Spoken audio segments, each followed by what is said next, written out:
بسم الله الرحمن الرحيم الحمد لله رب العالمين والصلاة والسلام على رسول الله الأمين وعلى آله وصحبه أجمعين أما بعد اللهم ألهمنا مراشد أمورنا وأعذنا من شرور أنفسنا ومن سيئات أعمالنا اللهم افتح بالخير واجعل عاقبة أمورنا خير رب اشرح لي صدري ويسر لي أمري واحلل عقدة من لساني يفقهوا قولي وما توفيقي إلا بالله عليه توكلت وإليه أنيب اللهم صل على محمد وعلى آل محمد وبارك وسلم عليه اللهم صل على محمد وعلى آل محمد وبارك وسلم عليه اللهم صل على محمد وعلى آل محمد وبارك وسلم عليه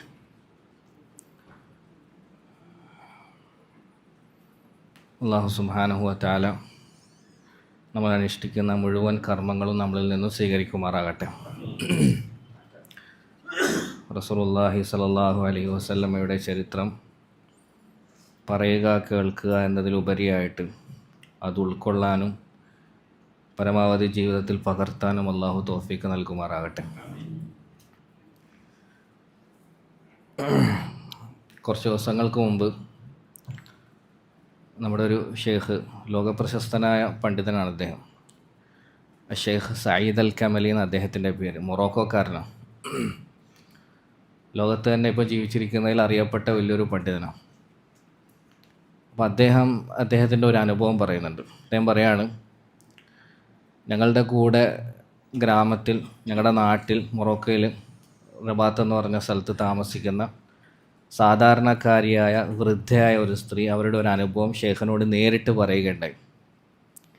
അപ്പോൾ ആ സ്ത്രീയുടെ മോള് ക്യാൻസർ പേഷ്യൻ്റാണ്. പിന്നീട് അവർ മരണപ്പെട്ടു, അള്ളാഹു പുറത്ത് നൽകുമാറാട്ടെ. ആകെ ഒരേ ഒരു മോളാണ്. ഈ ക്യാൻസർ പേഷ്യൻ്റായ മോൾക്ക് ഭക്ഷണമൊന്നും കഴിക്കാൻ കഴിയുന്നില്ല, എന്ത് തിന്നാലും പുറത്തേക്ക് വരുന്നു. അങ്ങനെ അവസാനം നോക്കിയപ്പം ഇവർക്ക് ആകെ കഴിക്കാൻ കഴിയുന്നത് അല്ലെങ്കിൽ കുടിക്കാൻ പറ്റുന്നത് സ്പെയിനിൽ നിന്ന് പ്രൊഡക്റ്റ് ഉണ്ടാക്കുന്ന അല്ലെങ്കിൽ മാനുഫാക്ചർ ചെയ്യുന്ന ഒരു പ്രത്യേകതരം എനർജറ്റിക് ഡ്രിങ്കാണ്, ഒരു ജ്യൂസ് മാത്രം, അത് മാത്രമേ കുടിക്കാൻ കഴിയുന്നുള്ളൂ. ബാക്കി എന്ത് തിന്നാലും പുറത്തേക്ക് പോകുന്നു. അങ്ങനെ ഇവർ ആവശ്യം ഉണ്ടാകുമ്പം അയൽരാജ്യമായ മൊറോക്കോയുടെ അയൽരാജ്യമാണല്ലോ, അപ്പുറത്താണല്ലോ സ്പെയിൻ, അവിടെ നിന്ന് ഈ ഡ്രിങ്ക്സ് ഓർഡർ ചെയ്യും. ഇവരുടെ ഓർഡർ പ്രകാരം അത് വരും. പിന്നീട് തീരുമ്പോൾ അങ്ങനെ ഓർഡർ ചെയ്യും. അപ്പോൾ ഒരു പ്രാവശ്യം ഇവരുടെ അടുക്കൽ ഇങ്ങനെ ഇത് സാധനം തീർന്നപ്പോൾ ഇവർ ഓർഡർ ചെയ്തു. അപ്പോൾ അവർ ഓർഡർ കൺഫർമേഷൻ ആക്കിയിട്ട് പറഞ്ഞു, നാളെ ബോർഡറിൽ ഇന്ന സ്ഥലത്ത് വന്നാൽ നിങ്ങൾക്ക് സാധനം കൈപ്പറ്റാം, യൂസുഫ് എന്ന് പറഞ്ഞ ഒരാൾ നിങ്ങൾക്ക് വന്നിട്ട് സാധനം തരുമെന്ന് പറഞ്ഞു. അപ്പോൾ രാവിലെ 4 മണി 5 മണി സമയമാണ് പറഞ്ഞത്. 4 മണി 5 മണി സമയത്ത് ബോർഡറിൽ എത്താൻ വേണ്ടിയിട്ട് ഇവരൊരു 12:30 1 മണിയാകുമ്പോൾ തന്നെ എഴുന്നേറ്റ്. എന്നിട്ട് കൊണ്ടുവരുന്ന ആ ഡെലിവറി ബോയ്ക്ക് കൊടുക്കാൻ വേണ്ടിയിട്ട് ഒരു സന്തോഷത്തിൻ്റെ പേരിൽ അവനെ സന്തോഷിപ്പിക്കാൻ മൊറോക്കോയിലെ പ്രത്യേകതരം ഭക്ഷണങ്ങളൊക്കെ ഇവർ പാചകം ചെയ്തു. അങ്ങനെ എല്ലാം തയ്യാറാക്കി ഭക്ഷണ വിഭവങ്ങൾ, പാനീയങ്ങൾ, ചായ പോലെയുള്ള നാസ്തയുടെ പാനീയങ്ങളൊക്കെ റെഡിയാക്കിയിട്ട് ഇവർ നേരെ യാത്ര ചെയ്ത്, ഒരു പ്രത്യേകം കൂട്ടി കാറിൽ യാത്ര ചെയ്ത് ബോർഡർ വരെ എത്തി. ഒരുപാട് കിലോമീറ്റർ സഞ്ചരിക്കാനുണ്ട്. അങ്ങനെ ബോർഡറിലെത്തി, പറഞ്ഞ ലൊക്കേഷനിൽ പോയി അവിടെ വണ്ടി നിർത്തി പറഞ്ഞു നോക്കിയപ്പോൾ ഒരാൾ നിൽക്കുന്നത് കണ്ടു. അയാളടുത്ത് പോയിട്ട്, യൂസുഫ്? അതെ, ഞാൻ യൂസുഫാണെന്ന് പറഞ്ഞു. അയാളെ വണ്ടിയുടെ അകത്തേക്ക് വിളിച്ചു ഇരുത്തി ഈ ഭക്ഷണ സാധനങ്ങളും പാനീയങ്ങളൊക്കെ കൊടുത്തു. അയാൾ നല്ലോണം തിന്നു, കുടിച്ചു, വയറ് നിറഞ്ഞു. വയറ് നിറഞ്ഞതിന് ശേഷം ഈ സ്ത്രീ അയാളോട് ചോദിച്ചു, എവിടെ പാക്കേജ്, എവിടെ ഡെലിവറി എവിടെ? അയാൾ ചോദിച്ചു, എന്ത് പാക്കേജ്, എന്ത് ഡെലിവറി? അപ്പോൾ നിൻ്റെ പേര് യൂസുഫ് അല്ലേ? യൂസുഫ് തന്നെയാണ്. പിന്നെ പാക്കേജ്, എന്ത് പാക്കേജ്? പിന്നെ എന്തിനാണ് നീ വണ്ടിയിൽ കയറിയിരുന്നത്? നിങ്ങൾ എന്നോട് പേര് ചോദിച്ചു, എൻ്റെ പേര് യൂസുഫ് ആയതുകൊണ്ട് ഞാൻ ആണെന്ന് പറഞ്ഞു. നിങ്ങൾ എന്നെ ക്ഷണിച്ചു, ഞാൻ ഇരുന്നു, തന്ന നാസ്ത ഞാൻ കഴിച്ചു, ഇനി വേറൊന്നും പ്രത്യേകിച്ചില്ല, അസ്സലാമു അലൈക്കും. വലൈക്കും അസ്സലാം. അയാൾ ഇറങ്ങിപ്പോയി. ഇവർ പെട്ടെന്ന് പരിഭ്രാന്തരായിട്ട് രണ്ടാമതൊന്നും കൂടി ആ സ്ഥലത്ത് പോയി. അവിടെ നോക്കിയപ്പോൾ വേറൊരാൾ അവിടെ നിൽക്കുന്നു. അയാളോട് പോയിട്ട്, യൂസുഫ്? അതെ, ഞാനും യൂസുഫാണ്. പാക്കേജ് എവിടെ? ആ പാക്കേജ് അയാൾ ഇവരുടെ കൈ കൊടുത്തു. അത് വാങ്ങി ഇവർ തിരിച്ചു വന്നു. പെണ്ണുങ്ങൾക്ക് ആൾ മാറിപ്പോയതാണ്, 2 പേരുടെയും പേരും യൂസുഫാണ്. ഷെയ്ഖ് പറയാണ്, ഈ അനുഭവം ഞാൻ പറഞ്ഞത് സാധാരണക്കാരിയാണ് ഈ സ്ത്രീ, വലിയ ദീനിയായ ഇൽമുമായിട്ട് ബന്ധമൊന്നും ഇല്ലാത്ത സ്ത്രീയാണ്. ഈ അനുഭവം പറഞ്ഞതിന് ശേഷം സാധാരണക്കാരായ ആമിയായ ഈ സ്ത്രീ പണ്ഡിതനായ എന്നോട് പറഞ്ഞു, ഷെയ്ഖേ, ആ സമയത്ത് അള്ളാഹു എന്നോട് ഇപ്രകാരം പറഞ്ഞതുപോലെ എനിക്ക് തോന്നി, പെണ്ണേ, നീ ഭക്ഷണം കൊടുക്കണമെന്ന് വിചാരിച്ചത് ഈ യൂസുഫിനാണ്, പക്ഷെ ഞാൻ വിചാരിച്ചത് ആ യൂസുഫിന് ഭക്ഷണം കൊടുക്കണമെന്നാണ്. ഞാൻ വിചാരിച്ചത് നടന്നു, നീ വിചാരിച്ചത് നടന്നില്ല. സുബ്ഹാനല്ലാഹ്. അതാണ് നമ്മുടെ റബ്ബ്. നമ്മുടെ റബ്ബ് വിചാരിച്ചത് മാത്രമേ നടക്കൂ. അവൻ വിചാരിച്ചത് മാത്രമേ ഈ ലോകത്ത് നടക്കും. അവൻ ഉദ്ദേശിക്കാത്തതൊന്നും ഈ ലോകത്ത് നടക്കില്ല. എന്നിട്ട് ഷെയ്ഖ് പറയുമ്പോൾ ഒന്ന് ആലോചിച്ച് നോക്കിയേ, അള്ളാഹു സുബ്ഹാനഹു വ തആല ആദ്യത്തെ ആ യൂസുഫിൻ്റെ റിസ്കിൽ ഈ മൊറോക്കോയിലെ വലിയ കൂടിയ തരം ഭക്ഷണം അവന് കിട്ടണം, കഴിക്കണമെന്ന് എഴുതി വെച്ചിട്ടുണ്ട്. ആ റിസ്ക് അവനിലേക്ക് എത്തിക്കാൻ വേണ്ടി അള്ളാഹു നടത്തിയ തർത്തീബിനെ കുറിച്ചൊന്ന് ആലോചിച്ച് നോക്കിയേ. ഒരു പരിചയമില്ലാത്ത ഒരു സ്ത്രീയെ കൊണ്ട് 12:30 മണിക്ക് അള്ളാഹു എഴുന്നേൽപ്പിച്ചു. കഷ്ടപ്പെട്ട് ത്യാഗം ചെയ്ത് അവർ ഉറക്കമൊക്കെ മാറ്റി വെച്ച് അടുക്കളയിൽ പോയി തണുപ്പൊക്കെ സഹിച്ച് അവിടെ നിന്ന് ഭക്ഷണം പാചകം ചെയ്തു. എന്നിട്ട് കിലോമീറ്ററുകളോളം അവരെ കൊണ്ട് യാത്ര ചെയ്യിപ്പിച്ചു. എന്തിനു വേണ്ടിയാ? ഒരു പരിചയവും ഇല്ലാത്ത ആദ്യത്തെ യൂസുഫിന് എഴുതി വെച്ച റിസ്ക് അവരെ കൈകൊണ്ട് നൽകാൻ വേണ്ടിയിട്ട്. സുബ്ഹാനല്ലാഹ്. അതാണ് നമ്മുടെ റബ്ബ്. നമ്മുടെ റബ്ബ് നമുക്ക് എഴുതി വെച്ച റിസ്ക് അതെങ്ങനെയായാലും നമ്മുടെ അടുക്കലേക്ക് എത്തും. അള്ളാഹു മരിച്ചുപോയ ആ പെൺകുട്ടിക്ക് പുറത്തു കൊടുക്കുമാറാകട്ടെ. കുടുംബത്തിന് അള്ളാഹു സമാധാനം നൽകുമാറാകട്ടെ. ആ പെൺകുട്ടി മരിച്ചുപോയി. നമ്മളിപ്പോൾ ഈ അനുഭവം പറയാനുള്ള കാരണം ബദറുമായിട്ട് വളരെ ബന്ധമുള്ള ഒരു കാര്യം. കാരണം അള്ളാഹു കൂടെ ഉണ്ടെങ്കിൽ എന്തും എളുപ്പമായി തരും. ബദറിൽ എന്ന് പറഞ്ഞാൽ അള്ളാഹുവിൻ്റെ സഹായം അതിൻ്റെ ഏറ്റവും ഹൈ ലെവലിൽ നമുക്ക് കാണാൻ കഴിയുന്ന ഒരു സംഭവമാണ് ബദർ. കാരണം മലക്കുകൾ അള്ളാഹു സുബ്ഹാനഹു വ തആല ഇറക്കി. അത് വെറും ബദറിൽ മാത്രമുള്ള അനുഭവമല്ല. അള്ളാഹുവിനെ കൂടെ നിർത്തിയാൽ എവിടെയും അള്ളാഹു സുബ്ഹാനഹു വ തആല നമ്മളെ സഹായിക്കും. അവൻ വിചാരിച്ചിട്ടുണ്ടെങ്കിൽ നമുക്ക് എഴുതി വെക്കപ്പെട്ട കാര്യങ്ങൾ അവൻ തന്നെ നമ്മളിലേക്ക് എത്തിച്ചേരും. അള്ളാഹു നമുക്ക് ഈമാനിൽ അടിയുറപ്പ് നൽകി അനുഗ്രഹിക്കുമാറാകട്ടെ. അപ്പോൾ അവസാനം കഴിഞ്ഞ ആഴ്ച നമ്മൾ പറഞ്ഞു നിർത്തിയത് റസൂലുള്ളാഹി സ്വല്ലല്ലാഹു അലൈഹി വസല്ലമയുടെ ധൈര്യത്തെക്കുറിച്ചാണ്. നമുക്കുണ്ടായിരുന്ന ഒരുപാട് തെറ്റിദ്ധാരണകൾ നമ്മൾ മാറ്റണമെന്ന് പറഞ്ഞു. റസൂലുള്ള എത്രമാത്രം ശക്തമായ രീതിയിൽ പോരാടി എന്നതിനെക്കുറിച്ചൊക്കെ അലി റളിയല്ലാഹു അൻഹുവിനെ ഉദ്ധരിച്ചുകൊണ്ട് നമ്മൾ പറയുകയുണ്ടായി. എത്രത്തോളം എന്ന് പറഞ്ഞാൽ റസൂലുള്ള എപ്പോഴും സൈന്യത്തെ നിർത്തിയിരുന്ന രീതി തന്നെ ഒരു പ്രത്യേക തരത്തിലായിരുന്നു എന്ന് പറഞ്ഞു. ഉഹദിലാകട്ടെ ബദറിലാകട്ടെ ഏത് യുദ്ധത്തിലായാലും എന്തെങ്കിലും ഒരു പ്രത്യേക സ്ട്രാറ്റജി മൂലം റസൂലുള്ള എപ്പോഴും ശത്രുവിനെ സർപ്രൈസ് ആക്കുമായിരുന്നു എന്നാണ്. അവർ പ്രതീക്ഷിക്കാത്ത എന്തെങ്കിലും യുദ്ധത്തിൽ റസൂലുള്ള ഒരുക്കി വെക്കുമായിരുന്നു എന്നാണ്. ഏത് കോളേജിൽ പോയിട്ട് റസൂലുള്ള അതൊക്കെ പഠിച്ചത്? ഏത് യൂണിവേഴ്സിറ്റി പോയിട്ട് ഏത് ബിരുദം എടുത്ത്? ഒന്നുമില്ല. പക്ഷേ ബദറിലാകട്ടെ യുദ്ധത്തിലാകട്ടെ ശത്രുക്കൾ പ്രതീക്ഷിക്കാത്ത ഒരു മുന്നേറ്റം റസൂലുള്ള എപ്പോഴും ഒളിപ്പിച്ച് സർപ്രൈസ് ആക്കിയിട്ട് വെക്കുന്ന. ബദറിൽ എന്തായിരുന്നു അങ്ങനത്തെ ഒരു മുന്നേറ്റം? അറബികൾക്ക് അല്ലെങ്കിൽ ഖുറൈശികൾക്ക് അതുവരെ പരിചയമില്ലാത്ത രീതിയായിരുന്നു ഈ യോദ്ധാക്കളെ സഫുകളാക്കി നിർത്തുക എന്നുള്ള ഏർപ്പാട്. അവർ രണ്ട് സമൂഹം അങ്ങോട്ടും ഇങ്ങോട്ടും വന്ന് കണ്ടുമുട്ടും. ഇവിടുന്ന് രണ്ടുപേരും ഓടി ഇരുമ്പിയാർത്ത് പരസ്പരം യുദ്ധം ചെയ്യും, പോരാട്ടം നടക്കുമെന്നല്ലാതെ സഫുകളായി നിർത്തിയിട്ടുള്ള ഒരു പോരാട്ട രീതി അറബികൾക്ക് പരിചയമില്ലാത്തായിരുന്നു. അവിടെയാണ് റസൂലുള്ള ആദ്യത്തെ സഫിൽ അമ്പെയ്ത്തുകാരെ നിർത്തി. അതെന്തിനാ? കുതിരയിൽ പടയാളികൾ വരുമ്പോൾ വന്ന് ഇവിടെ എത്തുന്നത് വരെ അമ്പെയ്ത്തിട്ട് അവരെ പലരെയും തകർക്കാമല്ലോ, പലരെയും കൊല്ലാലോ. അതിനു വേണ്ടിയിട്ട് ആദ്യം തന്നെ അമ്പെയ്ത്ത് പടയാളികളെ നിർത്തി. അതിനുശേഷം കുന്തവുമായിട്ടുള്ള ആളുകൾ നിർത്തി. ആകെ 350 പേരേ ഉള്ളുവെങ്കിലും റസൂൽ അതിനൊരു പ്രത്യേക തർത്തീബിൽ നിർത്തി. അതിനുശേഷമാണ് വാൾ പടയാളികളെ വാളുമായിട്ടുള്ളവരെ നിർത്തിയത്. ഇതൊരു പ്രത്യേകതര രീതിയായിരുന്നു. ഇത് കണ്ട മാത്രയിൽ തന്നെ ശത്രുക്കളുടെ ശക്തി അല്ലെങ്കിൽ മാനസിക ധൈര്യം അല്പം ചോർന്നു പോയിന്നാണ്. കാരണം ഇങ്ങനൊരു രീതി അവർ കണ്ടിട്ടില്ല. അത് ഭയങ്കര ഉപകാരപ്പെടുകയും ചെയ്തു. എന്നിട്ട് ഈ ഒന്നാമത്തെ ടീമിനും രണ്ടാമത്തെ ടീമിനും മൂന്നാമത്തെ ടീമിനും പ്രത്യേകതരമായ 3 കൽപ്പനകൾ റസൂലുള്ളാഹി സ്വല്ലല്ലാഹു അലൈഹി വസല്ലം കൊടുക്കുന്നുണ്ട്. എങ്ങനെ നിങ്ങൾ അമ്പെയ്യണം, ശത്രുക്കൾ എവിടെ എത്തുമ്പോൾ നിങ്ങൾ അമ്പെയ്ത്ത് തുടങ്ങണം, എത്ര അമ്പുകൾ നിങ്ങൾ അമ്പെയ്യണം, എത്ര എണ്ണം ബാക്കിയാക്കണം, എങ്ങനെയൊക്കെയുള്ള വ്യക്തമായ നിർദ്ദേശം നൽകി അതിനുശേഷം പ്രകൃതിപരമായ ശക്തികളെപ്പോലും റസൂലുള്ള കൂടെ നിർത്തിയെന്നാണ് ഇമാം മഖ്രിസി റഹിമഹുല്ല പറയുന്നുണ്ട്. അന്നത്തെ ദിവസം രാവിലെ സഫ് ഇങ്ങനെ കെട്ടുന്ന സമയത്താണ് സൂര്യൻ ഉദിക്കുന്നത്. സൂര്യൻ ഉദിച്ചു കഴിഞ്ഞപ്പോൾ റസൂലുള്ളാഹി സ്വല്ലല്ലാഹു അലൈഹി വസല്ലം മുസ്ലിമീങ്ങളുടെ സഫിനെ പടിഞ്ഞാറേക്ക് തിരിച്ച് നിർത്തുകയും സൂര്യൻ അവരുടെ പിന്നിലാക്കുകയും ചെയ്തു. അതായത് സൂര്യൻ്റെ പ്രകാശം മുസ്ലിമീങ്ങളുടെ പെരടിയിലേക്ക് എത്തുന്ന തരത്തിലാണ് സഫാക്കിയിട്ട് നിർത്തിയത്. അതിന് അങ്ങനെ നിർത്തിയത് സൂര്യനെ പോലും തങ്ങളുടെ ഉപകാരത്തിന് വേണ്ടി റസൂലുള്ള ഉപയോഗിക്കുമായിരുന്നു. അതായത് സഹാബാക്കളുടെ പെരടിയിലാണ് സൂര്യ വെളിച്ചം അടിക്കുന്നുണ്ടെങ്കിൽ മുമ്പിൽ നിന്ന് വരുന്ന ശത്രുക്കളുടെ എവിടെയായിരിക്കും സൂര്യൻ അടിക്കുക? അവരുടെ മുഖത്ത്, കണ്ണിലാണ് അടിക്കുക. അപ്പോൾ സ്വാഭാവികമായിട്ടും കുതിച്ച് പായാൻ അവർക്കതൊരു തടസ്സമാകും. കണ്ണിൽ വെളിച്ചടക്കും. നമ്മൾ നട്ടുച്ച നേരത്തെ വണ്ടി ഓടിച്ചു പോകുമ്പോൾ നമ്മൾ ആ മിററിൻ്റെ മേലെ മറ്റേ സാധനം താത്തിയിടില്ലേ? കാരണം എന്താ? നമുക്ക് ആ വെളിച്ചടിക്കുമ്പോൾ ചിലപ്പോൾ മുമ്പിൽ കാണാനും ഡ്രൈവ് ചെയ്യാനും ബുദ്ധിമുട്ടാവും. അപ്പോൾ ഇങ്ങനെ സൂര്യനെപ്പോലും തങ്ങളുടെ ഫേവറിൽ എങ്ങനെ ഉപയോഗിക്കണമെന്ന് വ്യക്തമായി പഠനം നടത്തിയിട്ട് അതിനെപ്പോലും റസൂലുള്ളാഹി സ്വല്ലല്ലാഹു അലൈഹി വസല്ലം ഉപയോഗിച്ചിരുന്നു. ഇങ്ങനെയുള്ള നിർദ്ദേശങ്ങളൊക്കെ നൽകി. പിന്നെ നമ്മൾ കഴിഞ്ഞ ക്ലാസ്സിൽ അവസാനത്തിൽ പറഞ്ഞതുപോലെ സഹാബാക്കളെ പറഞ്ഞ് ആവേശം കയറ്റി. സഹാബാക്കൾക്ക് മുഴുവൻ ആവേശമായി. ഒരു ഈത്തപ്പഴം നിന്നാൽ പോലും ആ സഹാബി കാത്തു നിന്നില്ല. അദ്ദേഹം രണാങ്കണത്തിലേക്ക് ഇറങ്ങി പുറപ്പെട്ടു. ഇതൊക്കെ ചെയ്തതിന് ശേഷമാണ് പിന്നെ ടെൻറ്റിലേക്ക് പോകുന്നത് ദുആ ചെയ്യാൻ. അതുവരെയും സൈന്യത്തോടൊപ്പം തന്നെ ഉണ്ടായിരുന്നു. ടെൻറ്റിലേക്ക് പോയി അവിടെ നിന്ന് ശക്തമായ രീതിയിൽ തന്നെ ദുആ ചെയ്തു. അവസാനം നബി തങ്ങളുടെ മേൽമുണ്ടൊക്കെ താഴെ വീണു. അങ്ങനെ ചോദിച്ച് കൈയുയർത്തി ചോദിച്ച ആ ശക്തി കാരണം അബൂബക്കർ സിദ്ദീഖ് റളിയല്ലാഹു അൻഹു അത് എടുത്തു കൊടുത്ത് റസൂലുള്ളാഹിനെ പുതപ്പിച്ചു, നബിയെ മതി, നിർത്ത്, അങ്ങേക്ക് ഇന്നല്ലാഹ മുൻജിസുൻ വഅദക്, അള്ളാഹു അങ്ങേക്ക് നൽകിയ വാഗ്ദാനം അവൻ പൂർത്തിയാക്കും, ഇനിയെങ്കിലും ഒന്ന് നിർത്ത് എന്ന് പറഞ്ഞ് അബൂബക്കർ പിടിച്ചിരുത്തുകയായിരുന്നു റസൂലുള്ളാഹി സ്വല്ലല്ലാഹു അലൈഹി വസല്ലം. അങ്ങനെ അവിടെ നിന്ന് ദുആ ചെയ്തു. അവസാനം സന്തോഷ വാർത്ത കിട്ടി. ഇസ് തസ്തഗീസൂന റബ്ബക്കും ഫസ്തജാബ ലക്കും അന്നീ മുമിദ്ദുക്കും ബിഅൽഫിൻ മിനൽ മലായികതി മുർദിഫീൻ. അല്ലാഹു സുബ്ഹാനഹു വ തആല പറഞ്ഞു, നിങ്ങൾ അള്ളാഹുവിനോട് സഹായം ചോദിച്ചുകൊണ്ടേയിരുന്ന സന്ദർഭം അവസാനം അള്ളാഹു ഉത്തരം നൽകി, ഞാൻ 1000 മലക്കുകൾ കൊണ്ട് ആദ്യം സഹായിക്കും, പിന്നീട് നിങ്ങൾ ക്ഷമിച്ചാൽ 3000 മലക്കുകളെ വീണ്ടും ഇറക്കും, പിന്നെയും നാം വേണമെങ്കിൽ 5000 മലക്കുകളെ ഇറക്കി സഹായിക്കാമെന്ന് പറഞ്ഞ് അള്ളാഹു വാഗ്ദാനം ചെയ്തു. അത് കേട്ട ഉടനെ പിന്നെ ടെൻറ്റിലിരുന്നില്ല, പിന്നെ ചോദിക്കാനുള്ളത് ചോദിച്ച് വാങ്ങിയെടുത്തപ്പോഴത്തേക്ക് നമ്മൾ കഴിഞ്ഞ ആഴ്ച പറഞ്ഞതുപോലെ പടച്ചട്ടയൊക്കെ ധരിച്ചിട്ട് വീണ്ടും റസൂലുള്ളാഹി സ്വല്ലല്ലാഹു അലൈഹി വസല്ലം രണാങ്കണത്തിലേക്ക് ചാടി വീണു.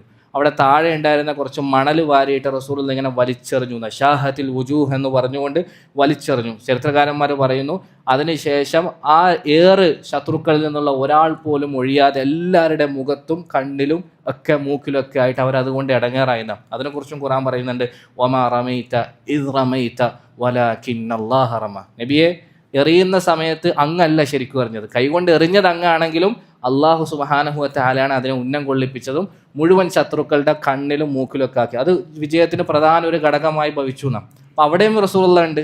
പിന്നെ നമ്മൾ അലി റളിയല്ലാഹു അൻഹു പറഞ്ഞതുപോലെ കേട്ടല്ലോ, ഏറ്റവും അടുത്ത് ശത്രുക്കളുമായി നിന്ന് പോരാടിയിരുന്നത് ആരായിരുന്നു? റസൂൽ സല്ലല്ലാഹു അലൈഹി വസല്ലം. ഏറ്റവും അധികം ശക്തമായി പോരാടിയിരുന്നതും റസൂൽ. ഞങ്ങൾക്ക് പേടി വന്നപ്പോൾ ഞങ്ങൾ ആരുടെ പിന്നിലാണ് മറയാക്കി നിന്നിരുന്നത്? അതും റസൂലുള്ളാഹി സ്വല്ലല്ലാഹു അലൈഹി വസല്ലം. ഇതോടുകൂടി നമ്മുടെ വലിയൊരു തെറ്റിദ്ധാരണ തീരുക. പണ്ട് മുതലേ നമ്മൾ വിചാരിച്ചിരുന്നത് ബദറിൽ റസൂലുള്ളാഹി സ്വല്ലല്ലാഹു അലൈഹി വസല്ലമയുടെ ഉത്തരവാദിത്തം വെറും ടെൻറ്റിലിരുന്ന് ദുആ ചെയ്യുക മാത്രമായിരുന്നു എന്ന നമ്മുടെ തെറ്റിദ്ധാരണ മാറുകയായിരുന്നു. മറിച്ച് ബദറിൽ സജീവമായി റസൂലുള്ളാഹി സ്വല്ലല്ലാഹു അലൈഹി വസല്ലം പങ്കെടുത്തിരുന്നു. ആ സമയത്താണ് ഇങ്ങനെ മുഖത്ത് മണ്ണൊക്കെ വാരി എറിഞ്ഞ് നിൽക്കുന്ന സമയത്താണ് അള്ളാഹു മലക്കുകളെ അയക്കുന്നത്. മലക്കുകൾ ജിബ്രീൽ അലൈഹി സ്വലാം ഇറങ്ങി, മീകായിൽ, ഇസ്രാഫീൽ തുടങ്ങിയ എല്ലാ പ്രധാനപ്പെട്ട മലക്കുകളും ഇറങ്ങി. പല മുശ്രിക്കീങ്ങളും മുസ്ലിമീങ്ങളും മലക്കുകളെ നേരിട്ട് കണ്ടു. അവർ വെള്ള വസ്ത്രം ധരിച്ചിട്ടായിരുന്നു ഉണ്ടായിരുന്നത്, ചിലർ മഞ്ഞ തലപ്പാവ് ധരിച്ചിട്ടുണ്ടായിരുന്നു. അങ്ങനെ പല അടയാളങ്ങളിലും മുസ്ലിമീങ്ങൾക്ക് അവരെ മനസ്സിലാക്കാൻ വേണ്ടി സാധിച്ചു. ഒരു സഹാബി പറയാം, അബൂദാവൂദ് അൽ മാസിനി റളിയല്ലാഹു അൻഹു പറയാം, ഇന്നി ല അത്ബഉ റജുലൻ മിനൽ മുശ്രിക്കീന ലിഅദ്രിബഹു. ഞാൻ മുശ്രിക്കീങ്ങളിൽ നിന്ന് പല ആളുകളെയും വെട്ടാൻ വേണ്ടി ഇങ്ങനെ അവരെ പിന്നാലെ പോകുമായിരുന്നു. പക്ഷെ ഞാൻ എൻ്റെ വാൾ അവരുടെ കഴുത്തിലേക്ക് എത്തുന്നതിന് പകരം ഉടലിൽ നിന്ന് കഴുത്തിങ്ങനെ പറന്നു പോകുന്നത് കാണാമായിരുന്നു എന്നാണ്. എൻ്റെ വാൾ അവിടെ എത്തുന്നതിന് മുമ്പ് അവൻ്റെ തലയിൽ നിന്ന് ഉടലിൽ നിന്ന് തല തെറിച്ചു പോകുന്നത് കാണാൻ പറ്റും. അപ്പോൾ എനിക്ക് മനസ്സിലായി, ഇത് ഞാനല്ല കൊന്നത്, എനിക്ക് മുമ്പ് വേറെ ആരോ കൊന്നിട്ടുണ്ട്. ആരാത്? മലക്കുകളായിരുന്നു. അതേപോലെ വേറൊരു സഹാബി പറയാണ്, ഞാനൊരു ശത്രുവിൻ്റെ പിന്നാലെ ഇങ്ങനെ അവനെ കൊല്ലാൻ വേണ്ടി പോകുന്ന സമയത്ത് പെട്ടെന്ന് ആ ശത്രുവിൻ്റെ മുകളിൽ നിന്നായിട്ട് അഖ്ദിം ഹൈസൂം എന്ന് പറയുന്നുണ്ട്. ഹൈസൂം എന്ന് പറഞ്ഞാൽ കുതിര, മലക്ക് സഞ്ചരിക്കുന്ന കുതിരയുടെ പേരാണ്. അപ്പോൾ അഖ്ദിം ഹൈസൂം എന്നൊരാൾ പറയുന്നുണ്ട്, ഹൈസൂം ബേംബോ എന്ന് പറയുന്നത് കേട്ടു. പെട്ടെന്ന് ഞാൻ എൻ്റെ മുമ്പിലുള്ള ആളെ നോക്കിയപ്പോൾ അയാൾ മറിഞ്ഞു വീഴുന്നത് കണ്ടു. നോക്കുമ്പം അയാളുടെ മുഖത്തൊരു ചാട്ടവാറ് കൊണ്ട് അടിച്ചതുപോലെയുള്ള മൂക്ക് മുറിഞ്ഞിട്ടുണ്ട്, മുഖത്ത് നീളത്തിൽ ഇങ്ങനെ അടയാളങ്ങളൊക്കെ വന്നിട്ടുണ്ട്. അപ്പോൾ ഞാൻ റസൂലുള്ളാഹി സ്വല്ലല്ലാഹു അലൈഹി വസല്ലമയോട് ഓടിപ്പോയി പറഞ്ഞു, ഇങ്ങനെ ഒരു അനുഭവം ഉണ്ടായി, ഒരാൾ പെട്ടെന്ന് എൻ്റെ മുമ്പിൽ വീഴുന്നു, അയാളുടെ മുഖത്ത് അടയാളങ്ങളൊക്കെ കാണുന്നു. റസൂലുള്ളാഹി സ്വല്ലല്ലാഹു അലൈഹി വസല്ലം പറഞ്ഞു, സദഖ്, നീ പറഞ്ഞത് സത്യമാണ്, ദാലിക മദദുൻ മിനസ് സമാഇ സാലിസ, അത് 3ാം ആകാശത്തുള്ള കുറച്ച് മലക്കുകളുടെ പണിയാണ് എന്ന് പറഞ്ഞു. അതായത് എല്ലാ ആകാശത്തു നിന്നും വന്ന് മലക്കുകൾ ഇറങ്ങി റസൂലുള്ളാഹിക്ക് സഹായം നൽകിയിരുന്നു. അങ്ങനെ അവസാനം അബ്ബാസ് ഇബ്നു അബ്ദുൽ മുത്തലിബ് മുശ്രിക്കീങ്ങളുടെ കൂട്ടത്തിലായിരുന്നു ബദർ യുദ്ധത്തിന് വന്നിട്ടുണ്ടായിരുന്നു. അദ്ദേഹം നിർബന്ധപൂർവ്വം പങ്കെടുക്കേണ്ടി വന്നതാണ്, അദ്ദേഹം സ്വന്തം ഇഷ്ടപ്രകാരം വന്നതല്ല. അതുകൊണ്ട് തന്നെ റസൂലുള്ളാഹി സ്വല്ലല്ലാഹു അലൈഹി വസല്ലം കുറച്ച് ആളുകളുടെ പേര് പറഞ്ഞിട്ട്, നിങ്ങൾ അവരെ കണ്ടാൽ കൊന്നു കളയരുത്, കാരണം ബനൂ ഹാഷിം കുടുംബത്തിൽപ്പെട്ട തീരെ യുദ്ധം ചെയ്യാൻ താല്പര്യമില്ലാത്ത നിർബന്ധപൂർവ്വം പുറപ്പെടേണ്ടവരിൽ പെട്ടവരാണെന്ന് പറഞ്ഞിട്ടുണ്ടായിരുന്നു. ഈ അബ്ബാസ് ബിൻ അബ്ദുൽ മുത്തലിബ് റളിയല്ലാഹു അൻഹുവിനെ പിടിച്ചുകൊണ്ടുവന്ന് റസൂലുള്ളാഹിന്റെ മുമ്പിൽ എത്തിയപ്പോൾ അബ്ബാസ്, ഒരു അൻസാരി സഹാബിയാണ് പിടിച്ചുകൊണ്ടുവന്നത്, ഒരു പാവം. റസൂലുള്ളാഹിന്റെ അബ്ബാസ് പറഞ്ഞു, ഇന്ന ഹാദാ വല്ലാഹി മാ അസ്റനി, അല്ലാഹുവിന്റെ റസൂലേ, ഇവനല്ല എന്നെ പിടിച്ചത്, മറിച്ച് എന്നെ പിടിച്ചത് കാണാൻ നല്ല മൊഞ്ചുള്ള, ഞാൻ ഇതുവരെ അങ്ങനെയുള്ള ഒരാളെ കണ്ടിട്ടില്ല, ഏറ്റവും മുന്തിയ തരം കുതിരയുടെ പുറത്ത് സഞ്ചരിക്കുന്ന ഒരു വ്യക്തി, അയാളാണ് എന്നെ പിടിച്ചു കൊണ്ടുവന്നത്. മാ ഉറാഹുഫിൽ കോം, പക്ഷെ ഇപ്പം അയാളെ എവിടെയും നോക്കിയിട്ട് കാണുന്നില്ല എന്ന് പറഞ്ഞു. അപ്പോൾ അൻസാരി സഹാബി പറഞ്ഞു, അല്ല അല്ലാഹുവിന്റെ റസൂലേ, ഞാൻ തന്നെ പിടിച്ചത് എന്ന് പറഞ്ഞ് അൻസാരി സഹാബിയും നിർബന്ധം പിടിക്കാൻ തുടങ്ങി. റസൂലുള്ള അൻസാരി സഹാബിന് പറഞ്ഞു, ഉസ്കുത്, മിണ്ടാതിരിക്കി, ഫൈന്നഹു മലക്കും മിനൽ മലായിക, കാരണം നിന്നെ സഹായിച്ചത് അള്ളാഹുവിൻ്റെ മലക്കുകളിൽ നിന്നുള്ള ഒരു മലക്കാണ്, അതുകൊണ്ട് മിണ്ടാതിരുന്നു എന്ന് പറഞ്ഞു. ഈ സമയത്ത് ഇങ്ങനെ മലക്കുകളൊക്കെ ഇറങ്ങി സഹായിക്കാൻ തുടങ്ങിയ സമയത്താണ് നമ്മുടെ മെയിൻ വില്ലന് വെപ്രാളായി. ആരാ മെയിൻ വില്ലൻ? അബൂജഹലല്ല, ഇബ്ലീസ് ലഅനത്തുല്ലാഹി അലൈഹി. ആരുടെ കോലത്തിൽ അവൻ വന്നിട്ടുള്ളത്? സുറാഖത്ത് ഇബ്നു മാലിക് റളിയല്ലാഹു അൻഹു അദ്ദേഹത്തിൻ്റെ കോലത്തിലാണ് ഇബ്ലീസ് ഇവിടെ യുദ്ധത്തിന് പങ്കെടുക്കാൻ വന്നിട്ടുള്ളത്. മലക്കുകൾ ഇറങ്ങിക്കഴിയുമ്പോൾ കണ്ടതോടുകൂടി അവന് വെപ്രാളായി. സുറാഖ എന്ന് പറഞ്ഞാൽ ശത്രുക്കൾക്ക് വലിയ ധൈര്യമായിരുന്നു, ആത്മവിശ്വാസമായിരുന്നു, മനോധൈര്യമായിരുന്നു. ഇവൻ ബേജാറായിട്ട് ഇവൻ ഇറങ്ങി ഓടാൻ തുടങ്ങി. മുശ്രിക്കീങ്ങളൊക്കെ സുറാഖയെ പൊതിഞ്ഞു. എങ്ങോട്ട് ഓടുന്നു? നീ എവിടെയാ പോകുന്നത്? നീയല്ല ഞങ്ങൾക്ക് ശക്തി തന്നത്, നീയല്ല നമുക്ക് പിന്തുണ നൽകിയത്.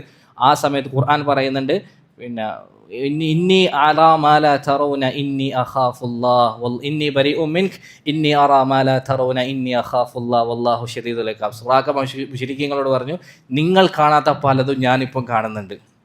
ഇന്നി അറാ മാ ലാ തറൗന ഇന്നി അഖാഫുല്ലാഹ്, ഞാൻ അള്ളാഹുവിനെ ഭയപ്പെടുന്നു. വല്ലാഹു ശദീദുൽ ഇഖാബ്, പണി പാളിയിട്ടുണ്ട്, അള്ളാഹു ശക്തമായി ശിക്ഷിക്കുന്നവനാണ് എന്ന് പറഞ്ഞ് ആ കൈ പിടിച്ചവരുടെ കൈ കുടഞ്ഞിട്ട് സുറാഖ ഓടുകയും കടൽ തീരത്തേക്ക് ഓടി അവസാനം കടലിലേക്ക് എടുത്ത് ചാടുകയും ചെയ്തു എന്നാണ്. കാരണം സുറാഖ അല്ലായിരുന്നു അത്, ഇബ്ലീസ് ലഅനത്തുല്ലാഹി അലൈഹി. ഇബ്ലീസും കൂടി പോയി. അതോടുകൂടി സുറാഖ, അവരുടെ മെയിൻ വിശ്വാസമായിരുന്ന ആത്മധൈര്യമായിരുന്ന സുറാഖയും പോയി. അതോടുകൂടി മുശ്രിക്കുകൾ വീണ്ടും തകർന്നടിയാൻ തുടങ്ങി.